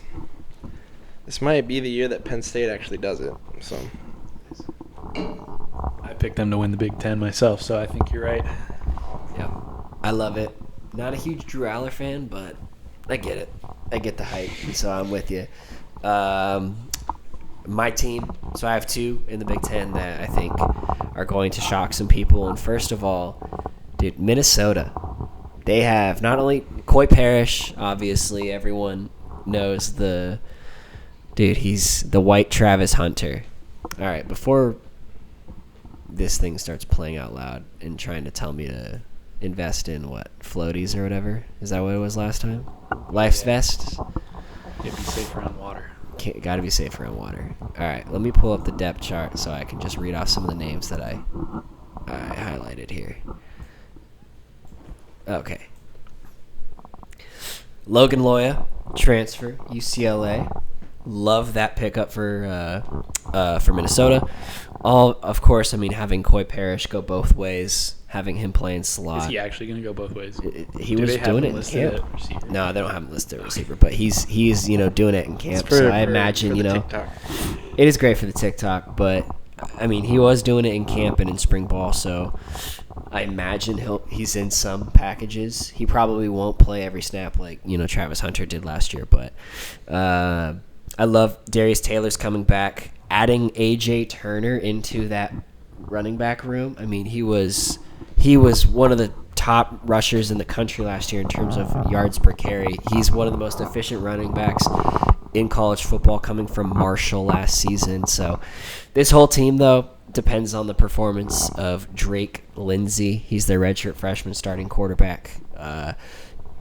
If Minnesota goes as far as he can take them, and it's as simple as that, I think he can take them to 8 or 9 wins. The schedule certainly allows for it. They don't have the hardest strength of schedule. I'll pull up their schedule here in a second while I pull up the next roster that I really like. But yeah, dude, honestly, Minnesota, they're sneaky. They're unexpected. And in the same way that Sam Levitt last year for ASU was a redshirt freshman who was relatively unproven, Minnesota's in the same boat. Got a lot of returning starters, experienced offensive line, fun players on defense, fun players on offense, stacked running back room. Honestly, they have all the tools to make a push for the Big Ten. And when you hear the schedule, it just makes sense. Home against Buffalo week 1. They should win that one. Home against Northwestern State. Should win that one. At Cal. Should win. Home against Rutgers. No offense. Should win that game. Then you're on the road to Ohio State. More than likely you lose that one. Home against Purdue. Should win. Home against Nebraska. That's a tough one, but I honestly think they can win that one. At Iowa. Winnable game. Not sure. Home against Michigan State. Very winnable. At Oregon, probably lose that one. At Northwestern, I think you probably win. And home against Wisconsin, you win. So, just in that, question marks being Nebraska and Iowa, definite losses, Ohio State and Oregon. Everyone else in my head is a very winnable game. They have 8 winnable games on their schedule. Yep. With 2 question marks in Nebraska and Iowa and 2 definite losses. They could be 7-5. They could be 10-2. But the road is there for Minnesota. Now, jumping to my next team. Come on, Washington. The Washington Huskies out in Seattle. Come on now. Damon Williams. Basha High School. Dude, there you go. Proud of Basha High School. Honestly, I was not impressed with him when I watched him at Basha, but he has grown so much as a passer. He is electric in the run game. I mean, you keep Jonah Coleman from last season. You have an experienced offensive line everywhere except for at left guard with the redshirt freshman starting. You got some awesome transfers coming in at receiver. Your defense is going to be stronger because you added a bunch of guys from the U of A as they, just depleted that team, the Alamo Bowl team, which just makes my heart happy. Sad days for Kevin. Sad day for Kev, man. But don't forget to mention Denzel Boston. Dude, Denzel Boston, my guy. Here we go. Let's see. Dude, 834 yards last season on 63 catches and 9 touchdowns. Dude's a freak. I feel like Washington's got a lot of weapons. Damon Williams is a weapon himself, getting the ball to their weapons. And then their defense is just awesome. Their secondary is great. Ephesians Prysock, one of the best names in college football. Ephesians Prysock, Alex McLaughlin, Takario Davis. Alex McLaughlin, Hamilton High School. Takario Davis at one point was being talked about as a first-round corner. Yes. He could still very well play himself into that conversation. If he puts together some good tape this year and shows the growth that he had, he could definitely be a day 1. Down year last year. Should have left last year.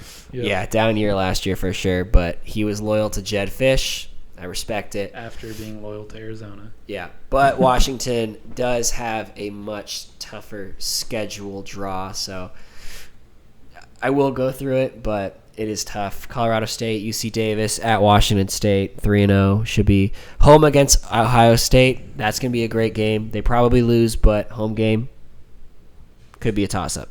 Anything can happen. At Maryland should be a win. Home against Rutgers should be a win. At Michigan, probably a loss there. Going to the big house. And then home against Illinois, tough game. I think they win. At Wisconsin, win. Home versus Purdue, win. At UCLA, win. Rivalry game against Oregon at home. Toss-up, rivalry games, you never know what can happen. Anything can happen. So that one is a toss-up. I think they have 2 toss-up games on their schedule. 1 definite loss. Okay, we'll say 3 toss-up games on their schedule, a definite loss, and then 8 should be wins. So I think Washington, same boat. I mean, they could be 8-4. They could go 11-1. They could be representing... they could be representing the Big Ten in the playoff, for all we know. They have that kind of talent on defense, and they have a quarterback that can definitely get them there. So, Washington and Minnesota, those are my teams in the Big Ten.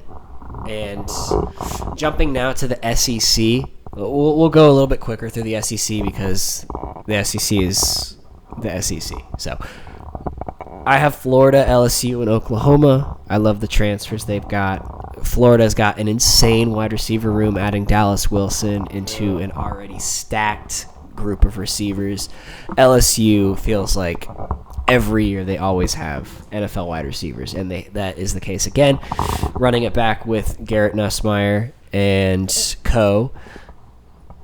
Love the running back room. Love the receiver room. Defense is going to be loaded as always. Always have weapons in the SEC. And then Oklahoma with John Mateer and Jaden Ott adding more receivers, adding more transfer receivers as well. The defense probably is going to be a question mark, but yeah, Oklahoma definitely has. You know what? So Florida has the hardest schedule, probably of any team in the country.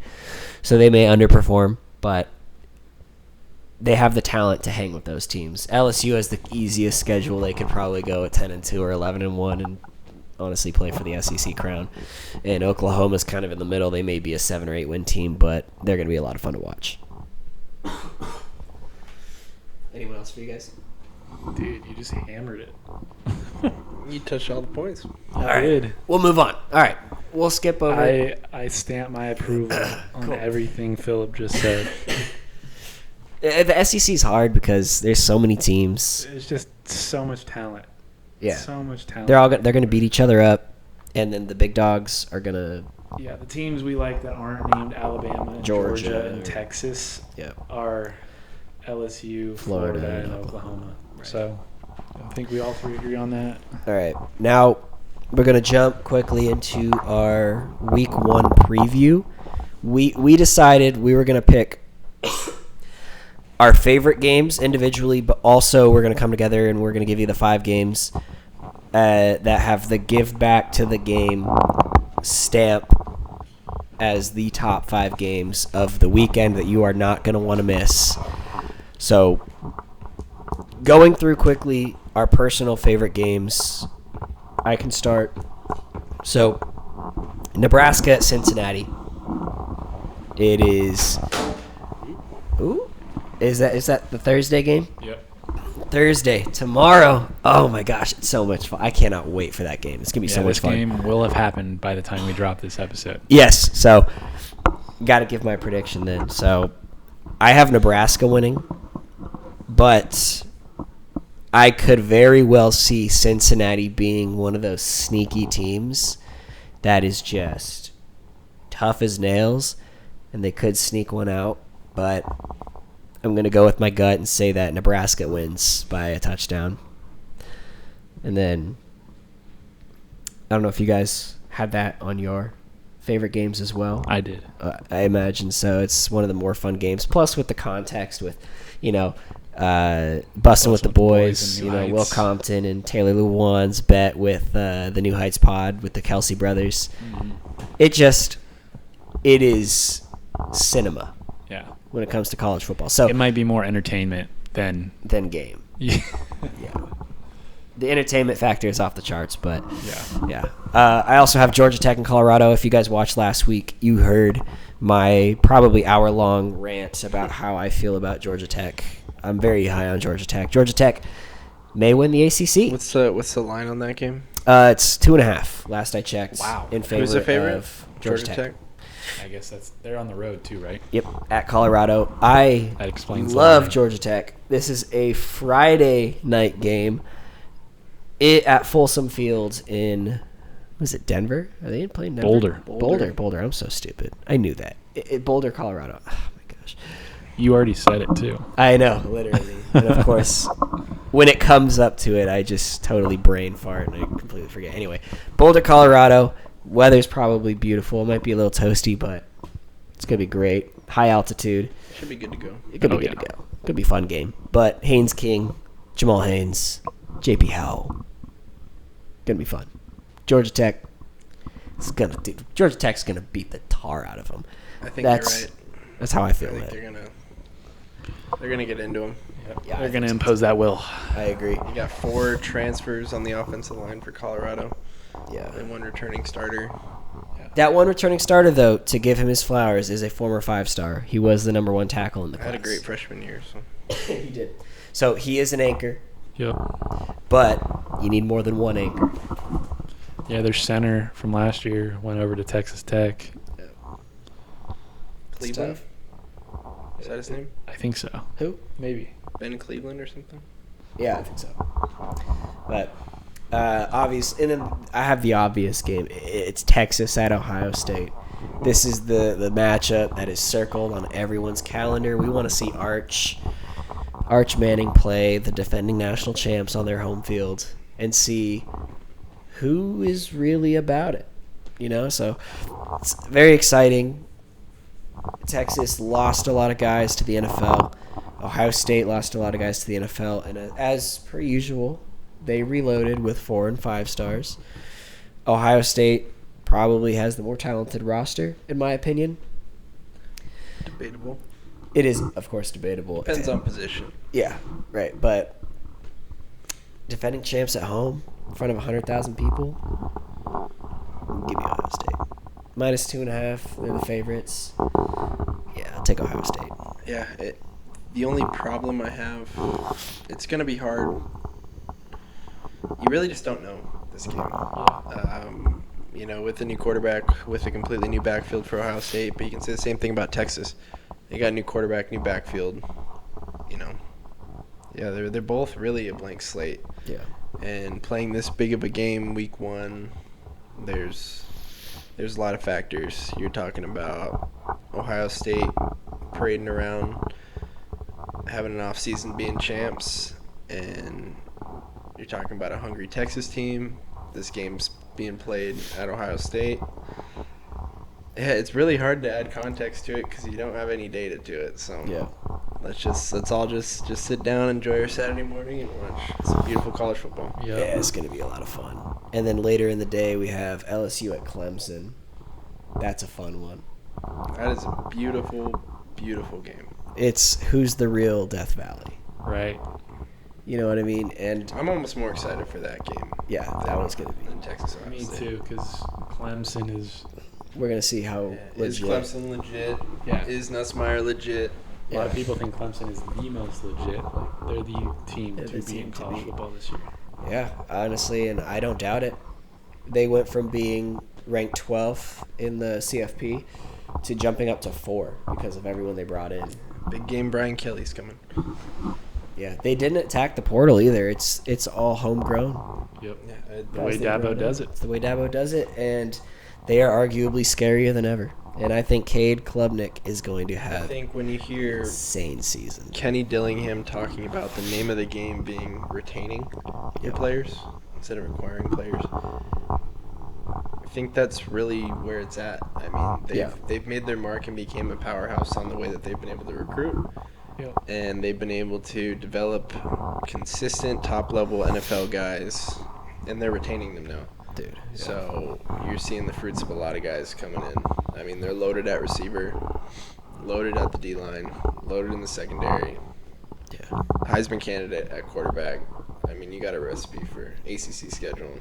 Yeah. You got a recipe for a great Clemson year. So, Dude. if they gonna really be come fun. out and take over college football like a lot of people are thinking, in this ever-changing landscape of college football, you're going to see continuous philosophy shifts. So props to Dabo if he pulls this off.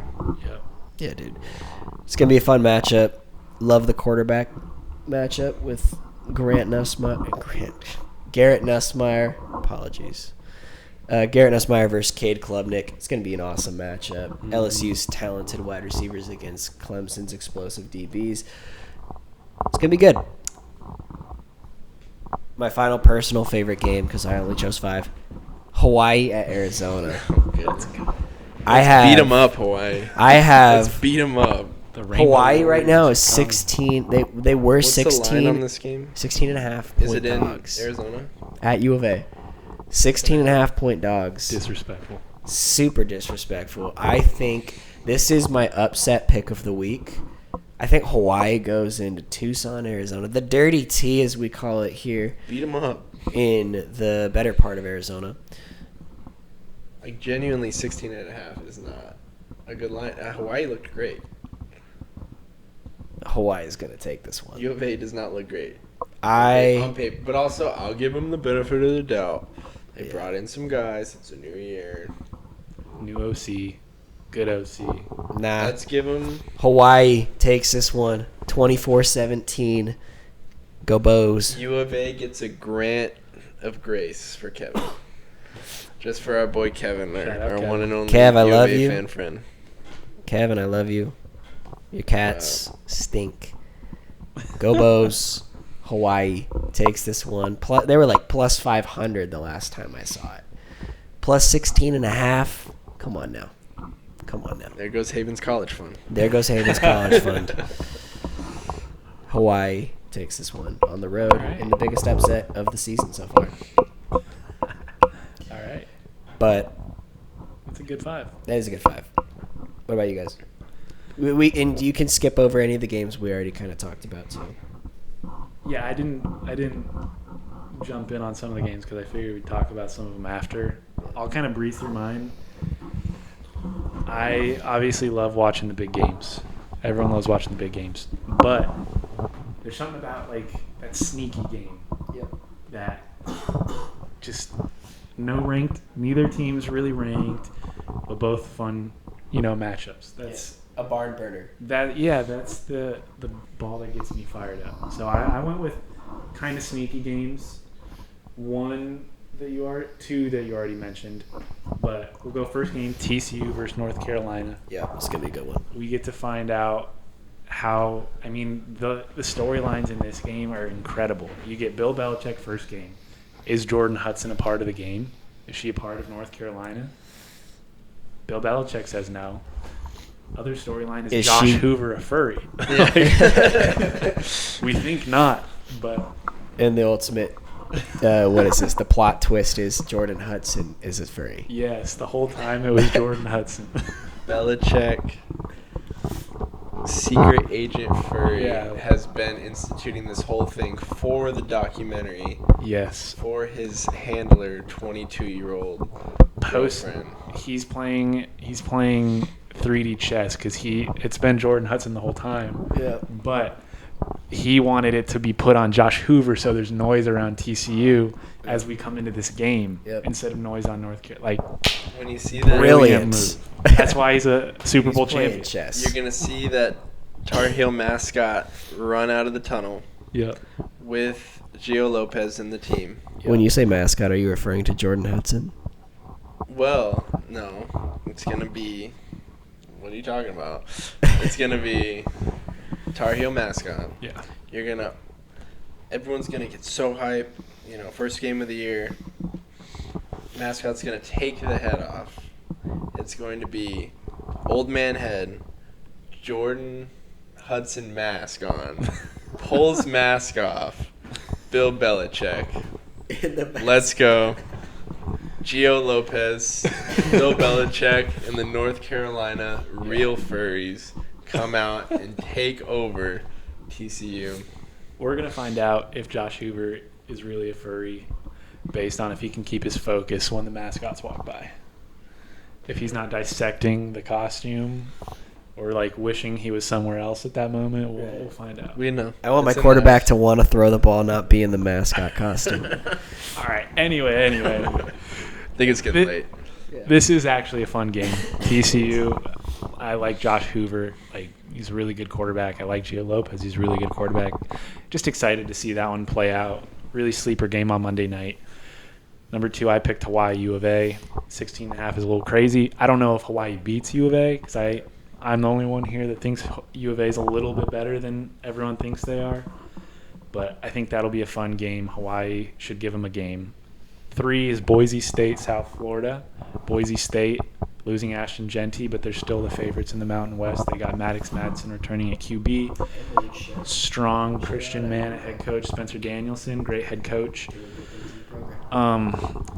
Just they're kind of the standard in the group of 5. And South Florida has a really talented team. They've been brewing for a couple years. Alex Golish, the former Tennessee offensive coordinator. He's got Byron Brown, who is a very talented quarterback, played a lot of good ball over the course of his time at South Florida. If he's not starting, then it's Gaston Moore. No, it's Byron Brown. Okay, good. I was going to say It's got to be him. Byron Brown, but I'm just excited to see that one. It's at South Florida, 2:30 kickoff tomorrow. Like, that'll be a fun one. I think Boise State gets them. 2:30 tomorrow. 2:30 tomorrow. Oh, it's on the East Coast. That's why. Yep. And then we got Auburn Baylor Friday night. I think I only have one Saturday game. Yeah, Auburn Baylor. Are we rooting Big 12 here? We are totally rooting Big 12 anytime. Oh, heck yeah, the we Big are. 12 is Sawyer in the game. Robertson, We're going good TCU. Christian man. Yep, Sawyer Robertson, strong believer. But Baylor is the team, like kind of everybody's sleeper pick in the Big 12. They had a great way to end the year last year. Auburn is totally loaded with talent, like everywhere. It's just about, can Hugh Freeze make it happen? Like, is Jackson Arnold going to make it happen? Because they got tons of talent, great offensive line, great receiving room.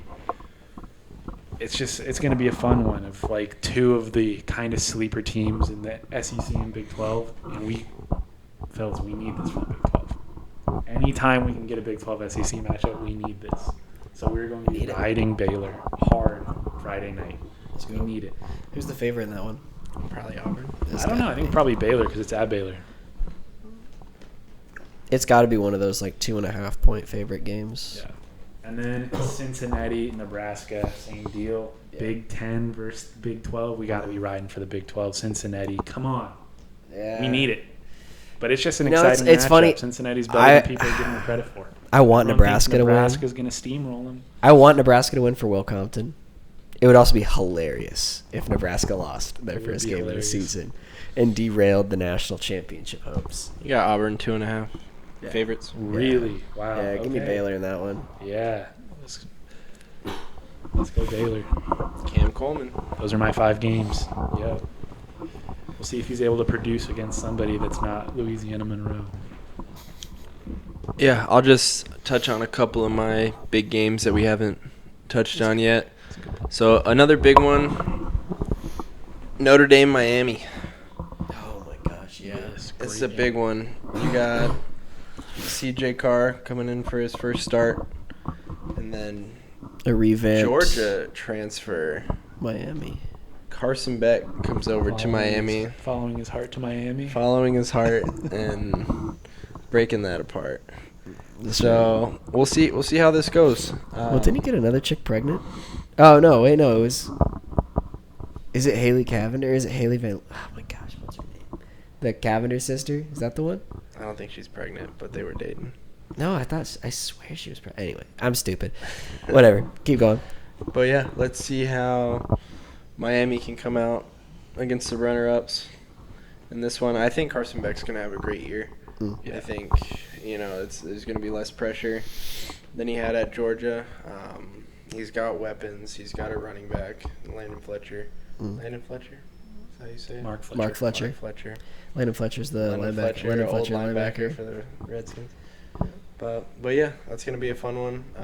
Just two powerhouses. Another matchup of two powerhouses going at it week 1. What's the line on that one? I don't have it handy. But Whoever's the home team. I feel like Miami's probably the favorite in this one just because of the class they got.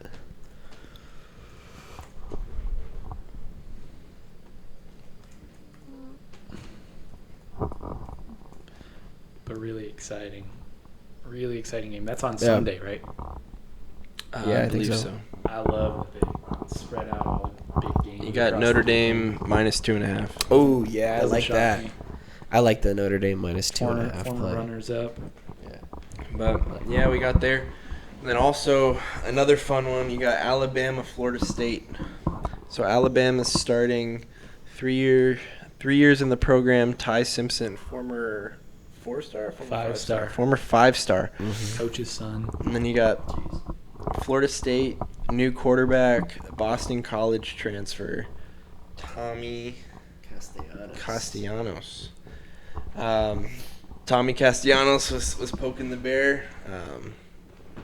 talking John a lot on social media about Alabama. Small human, big mouth. Yeah. So I think Alabama comes out and steamrolls them. Oh, for sure. I think Alabama's coming back to form this year, and they're going to be right up top in the SEC. So I think Bama wins 2-3 scores, runs them out of the building. Honestly, it could be one of those like Alabama opening games of old. Like you remember what it was Jalen Hurts' first start against USC, and they beat him like 52-6. I could see it being like that. You know what I mean? Yeah, this team is loaded. They're returning 10 starters. One just got hurt, so their starting D tackle's hurt. But whoop-de-doo. Just put the other 5-star they have on their roster. Yeah. Next up, 5-star. But, yeah, honestly, I don't think this is an anti-Florida State play. I think it's more so this is a pro-Alabama play. Yeah, I think Florida State, you can't get any worse than last year. No, my gosh. And we're pro Mike Norvell out here. We are very pro Mike Norvell. I have a couple of shirts from him. Yeah, if it wasn't for Mike Norvell, we wouldn't have Kenny here. So. Oh, my gosh, the long line.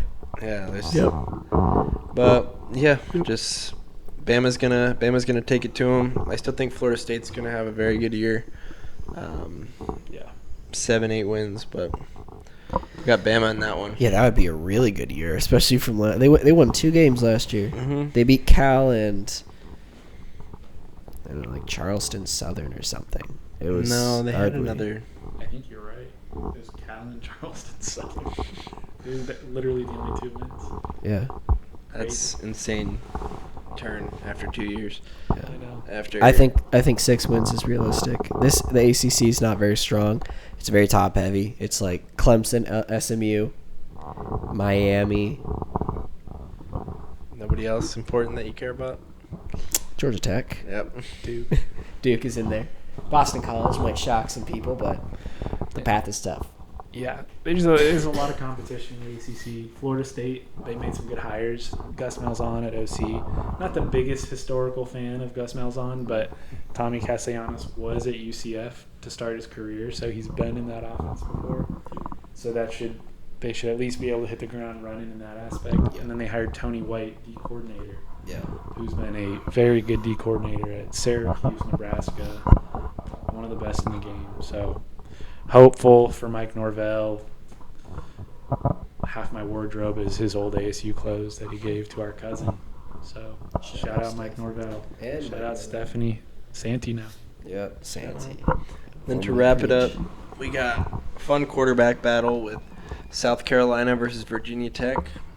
You got Heisman watch list Lenora Sellers, who just continues to be magic out there, versus Kyron Drones, who had a lot of flashes last year.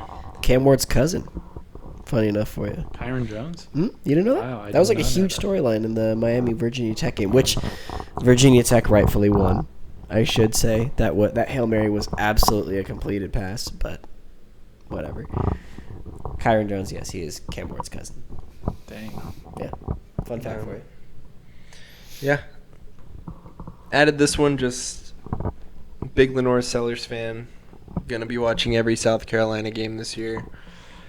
They're a lot of fun. They beat Clemson at the end of the year. They're rising in the SEC. If they can come in and stir things up in the SEC, I think that's fun for everyone. So, gonna be rooting for South Carolina in this. Think they take this one. They take it to them. Yep, I think you're right there. South Carolina, Lenore Sellers is fantastic to watch. Virginia Tech, not the biggest Kyron Jones fan. I really like what he brings with his legs. Love to see him get more accurate downfield. But the guy on Virginia Tech I'm really excited to watch is Terrion Stewart, Bowling Green running back transfer. He's the guy I wanted ASU to go after. Nicknamed him DeBoli, 5'9", 225, bowling ball of a human. He's a fun watch. Yeah, honestly, I think South Carolina squeaks this one out. I don't think it's going to be as dominant of a performance from South Carolina. I think there's going to be a lot of growing pains. They have a history of starting out slow, even with hype. I mean, when they had Spencer Rattler and they finished out the season really strong the year prior, they still started out slow. So I think a slower start to the season, they still win 8 or 9 games, maybe 10. They would be a fringe playoff team, just like last year. Lenore Sellers is going to have a huge year. He's a freaking behemoth of a human, like just a freak athlete, so fast, such a strong arm, definite NFL guy. And yeah, but honestly, there's something about Virginia Tech. I don't love their team, but I just feel like they're going to come out motivated. So It's the Beamer Bowl. it's the Beamer Bowl for sure. So I think South Carolina wins, but maybe by a touchdown. Not sure what the line is on that game. Yeah. I don't have that handy. But That's fine. do we just want to wrap this I'll up look with at the it real ASU game preview? Yeah. All right. So our Arizona State Sun Devils opens up at 7 p.m. Arizona time this Saturday against Northern Arizona University. ASU is coming out in the AP poll 11th overall. Returning starting quarterback Sam Levitt, and on the Heisman watch. And you also got Blitnikoff Award watch list Jordan Tyson coming off an 1,100-yard season and 10 touchdowns. This is going to be a fun one. It's going to be hot out there in the desert, and we're so excited to watch ASU football this weekend. Oh, yeah. And Jordan Tyson played 11 and a half games. He was not the same Jordan Tyson at the beginning of the season as he was at the end. He had, just an astronomical leap around, game 5. I remember, I think it was actually the Kansas game where he really, he fumbled the ball in the third quarter on a first down. He was trying to get too crafty. Instead of just getting north and south, he started to dance a little bit, got the ball stripped. And he also had a drop that led to a pick against Kansas as well. He ended up rallying and having the game-winning touchdown in that game. And ever since that moment, I felt like he was that first-round wide receiver that we were expecting him to be at the beginning of the year. He's not the best receiver in the country. Jeremiah Smith exists. He's the best receiver on the planet, maybe. But, dude, Jordan Tyson might be one of the best college football wide receivers in the country. Mm-hmm. And I love don't think him. that's a debate. I think you can pencil him in as top 5, maybe top 3. I like him more than Ryan Williams. He is actively personally, going to be looked at. If he shows on tape what he showed last year, he is going to be looking at being a top 20 pick in the NFL draft. Yeah. Dude, he could also go top 15, top 10. Mm-hmm. Yes, for sure. But yeah, Sam Levitt, he's not my Heisman pick because he's not going to have the Heisman numbers per se, but he's going to be insanely efficient. I'm not hating. He's just when I think of a Heisman, I think 4,500 passing yards, 600 rushing yards, 55 total touchdowns. You know what I mean? An insane season and your team balls out. We have so many weapons in the backfield as well. They're going to cut into that a lot. And ASU's offense isn't meant to only benefit Sam Levitt. It's a well-oiled, functioning juggernaut. And Sam Levitt is going to lead that juggernaut. And Kanye Udo is going to ball out. And Kyson Brown is going to ball out. And Rayleigh Brown is going to come in and ball out. So I think, Levitt, I don't think it's out of the question that he throws for 4,000 yards. I don't think it's out of the question. The way that the games are going to go, I don't think he's going to put up the same kind of numbers that Lenora Sellers. See if he needs to. Because Lenora Sellers, he's playing in the SEC. He's going to have to week in and week out because he's playing Georgia and Alabama and LSU. You know what I mean? Whereas we're playing Iowa State, Kansas, UCF. You know what I mean? Man, I love the Big 12. I don't love wanna be in the SEC. Big 12. I don't want to be in the SEC. We nearly beat the number 1 team in the country, Texas. We should have beat the number 1 team in the country because that was targeting. 100% targeting. Would have given us a chance to win. But, yeah, all in all, ASU, I'm so excited. I think Keith Abney is one of the best corners in the country. I think we have one of the best secondaries in the country with him and Javen Robinson returning. I love our linebackers. Our D-line is amazing. I just think we're going to come out and we're going to show little brother NAU Who little brother This is? is little stepbrother. Little stepbrother. Not even like we're like the 18-year-old in the family. U of A is like the 14-year-old brother, and then NAU is like the 8-year-old who really wants to get after it. 6-year-old that Thinks he's bigger than his britches, and thinks he can get after it, and comes in, starts pulling on your leg, and you just kind of fling him off. That's how this game's gonna go. Right now, I think we're 28.5-point favorites.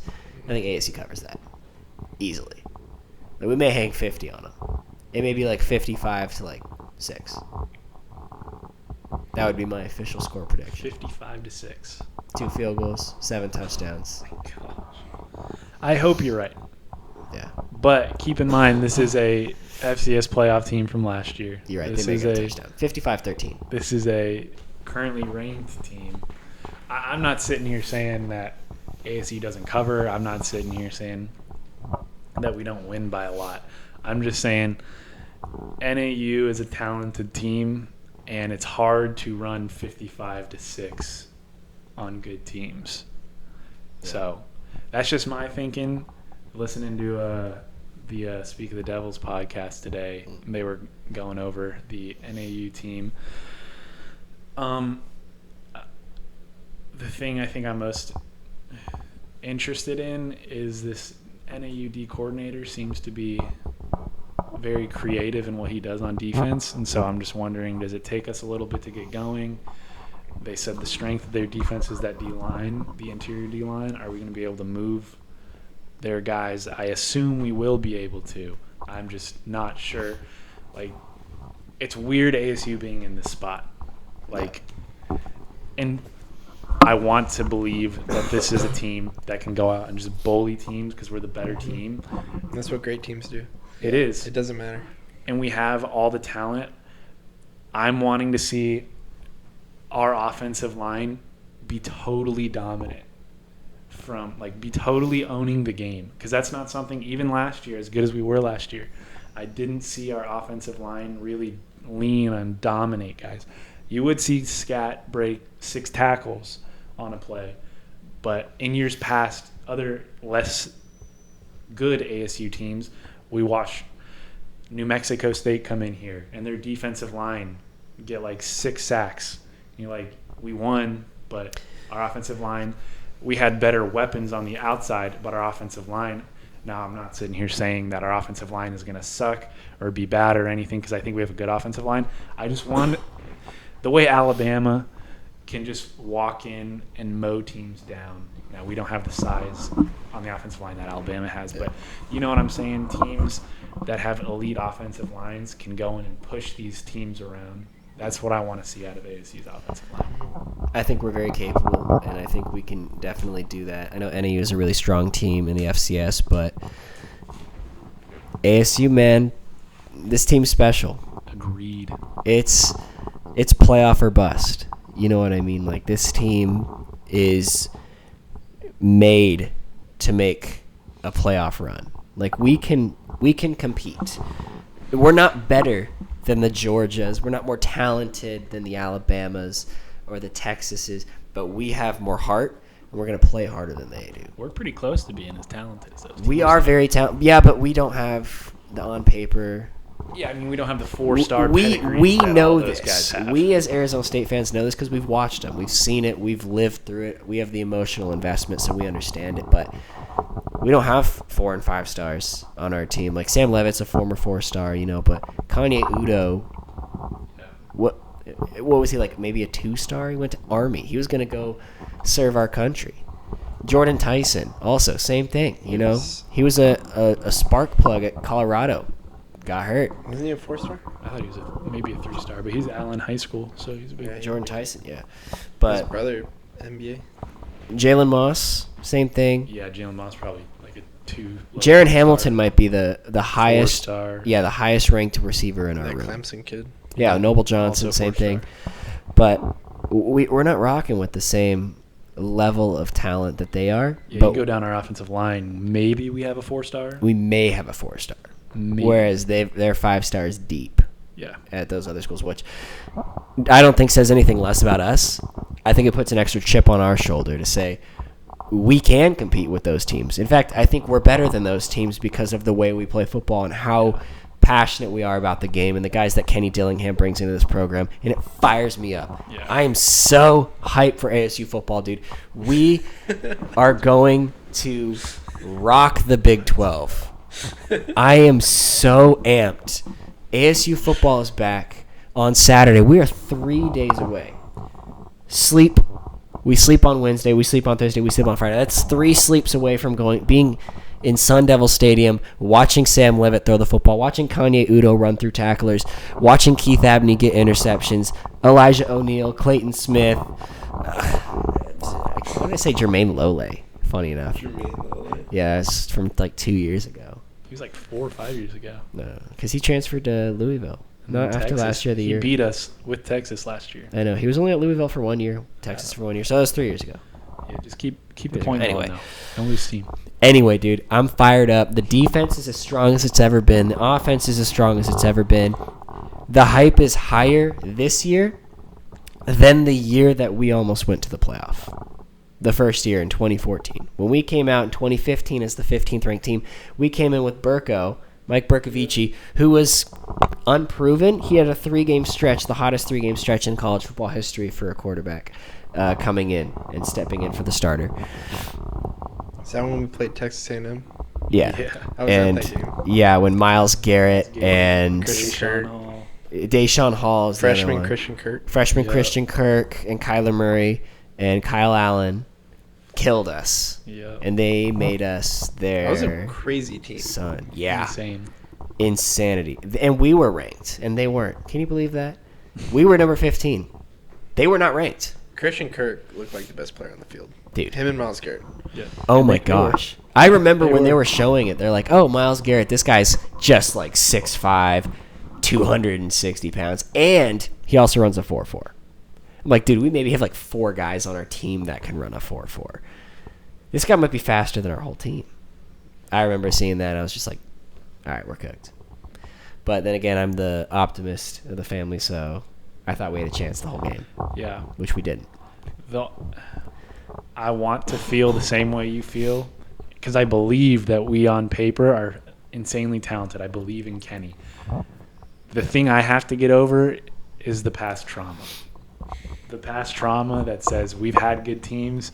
Obviously, I think this team is better than those teams. Remember the Big 12 gotta championship. I just got to see it. I understand. Remember sitting in the man cave watching the Big 12 championship. I remember.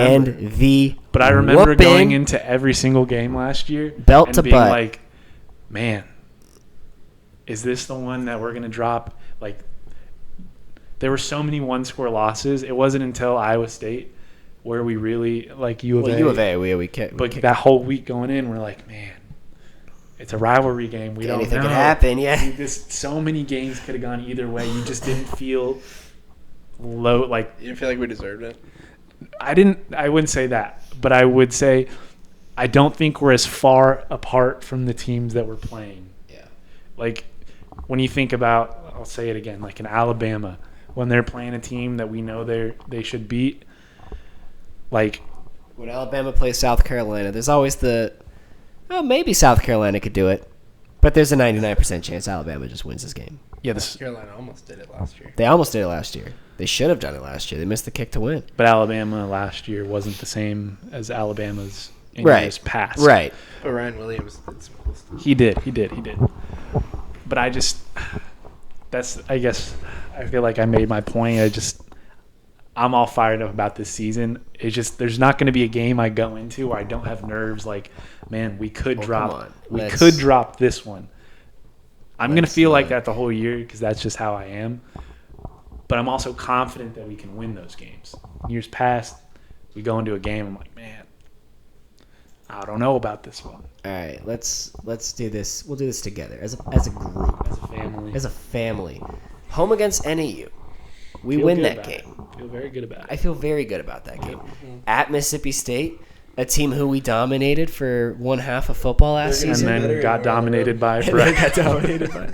But we didn't believe in ourselves yet. We weren't like, oh, we're Arizona State. I We're think the we should Big take 12 this game champs. seriously. We absolutely should take them I do seriously. too.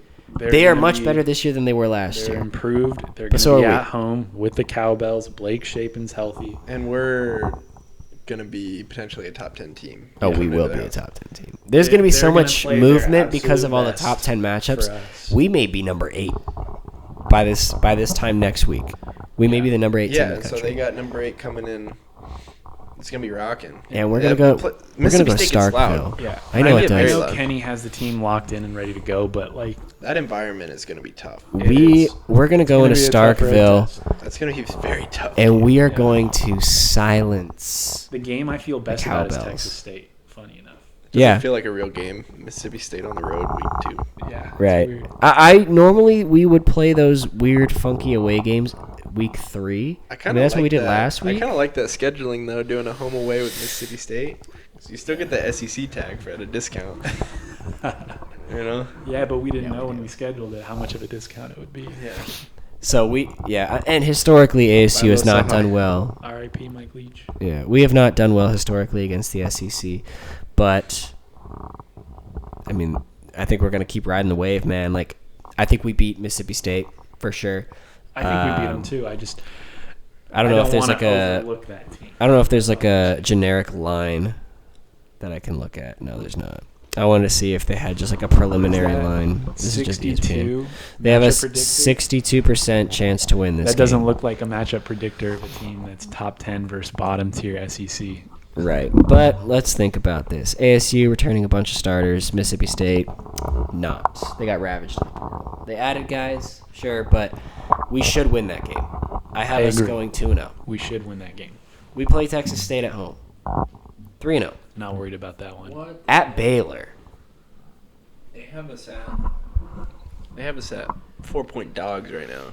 Against Mississippi State? No way. I love it. All these platforms. I love it. Keep that same energy. Thing, like, I feel the same way. I think we'll go in there and win, but we can't go in. This one's showing. Yeah, they're everywhere. We got to wait to see how next week goes. Yeah, I figured. I just wanted to see if there was like a preliminary line that we could use as like a baseline. But here's the first scary one. At Baylor. I wouldn't say it's the first scary one, but I agree. This is a but the very first tough game. really scary one. Like last year, we start out 3-0, then we go and play Texas Tech on the road and we lose. A game that we should have won. We were a better team than Texas Tech last year, and yet they beat us. First road game in conference. It's tough, and Baylor's a better team this year than Texas Tech was last year. That's what scares me, is Baylor's explosive offense. I think our defense can hang, and I think our offense is better than their defense. So I don't see us having too many issues, but it's still one of those matchups where it could really go either way. So, but I have us winning that game at Baylor. What do you guys think? I think Homer.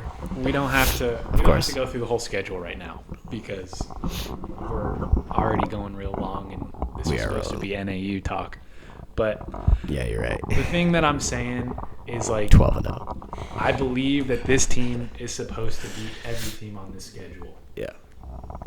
The thing I have to see, they have to show me how much better they are than these teams. So like NAU, Mississippi State, Texas State, those will be important games for me to see how much better they are than those teams. Also fun on paper, they should be much better than those teams. TCU's but I don't a Friday know until game. It plays out. That's the hard part of previewing. Yeah. I think they should do it. But once I see it done, I'll have a better idea of what we look like in Big 12 play. Yep. Honestly, I think that's a good perspective to have.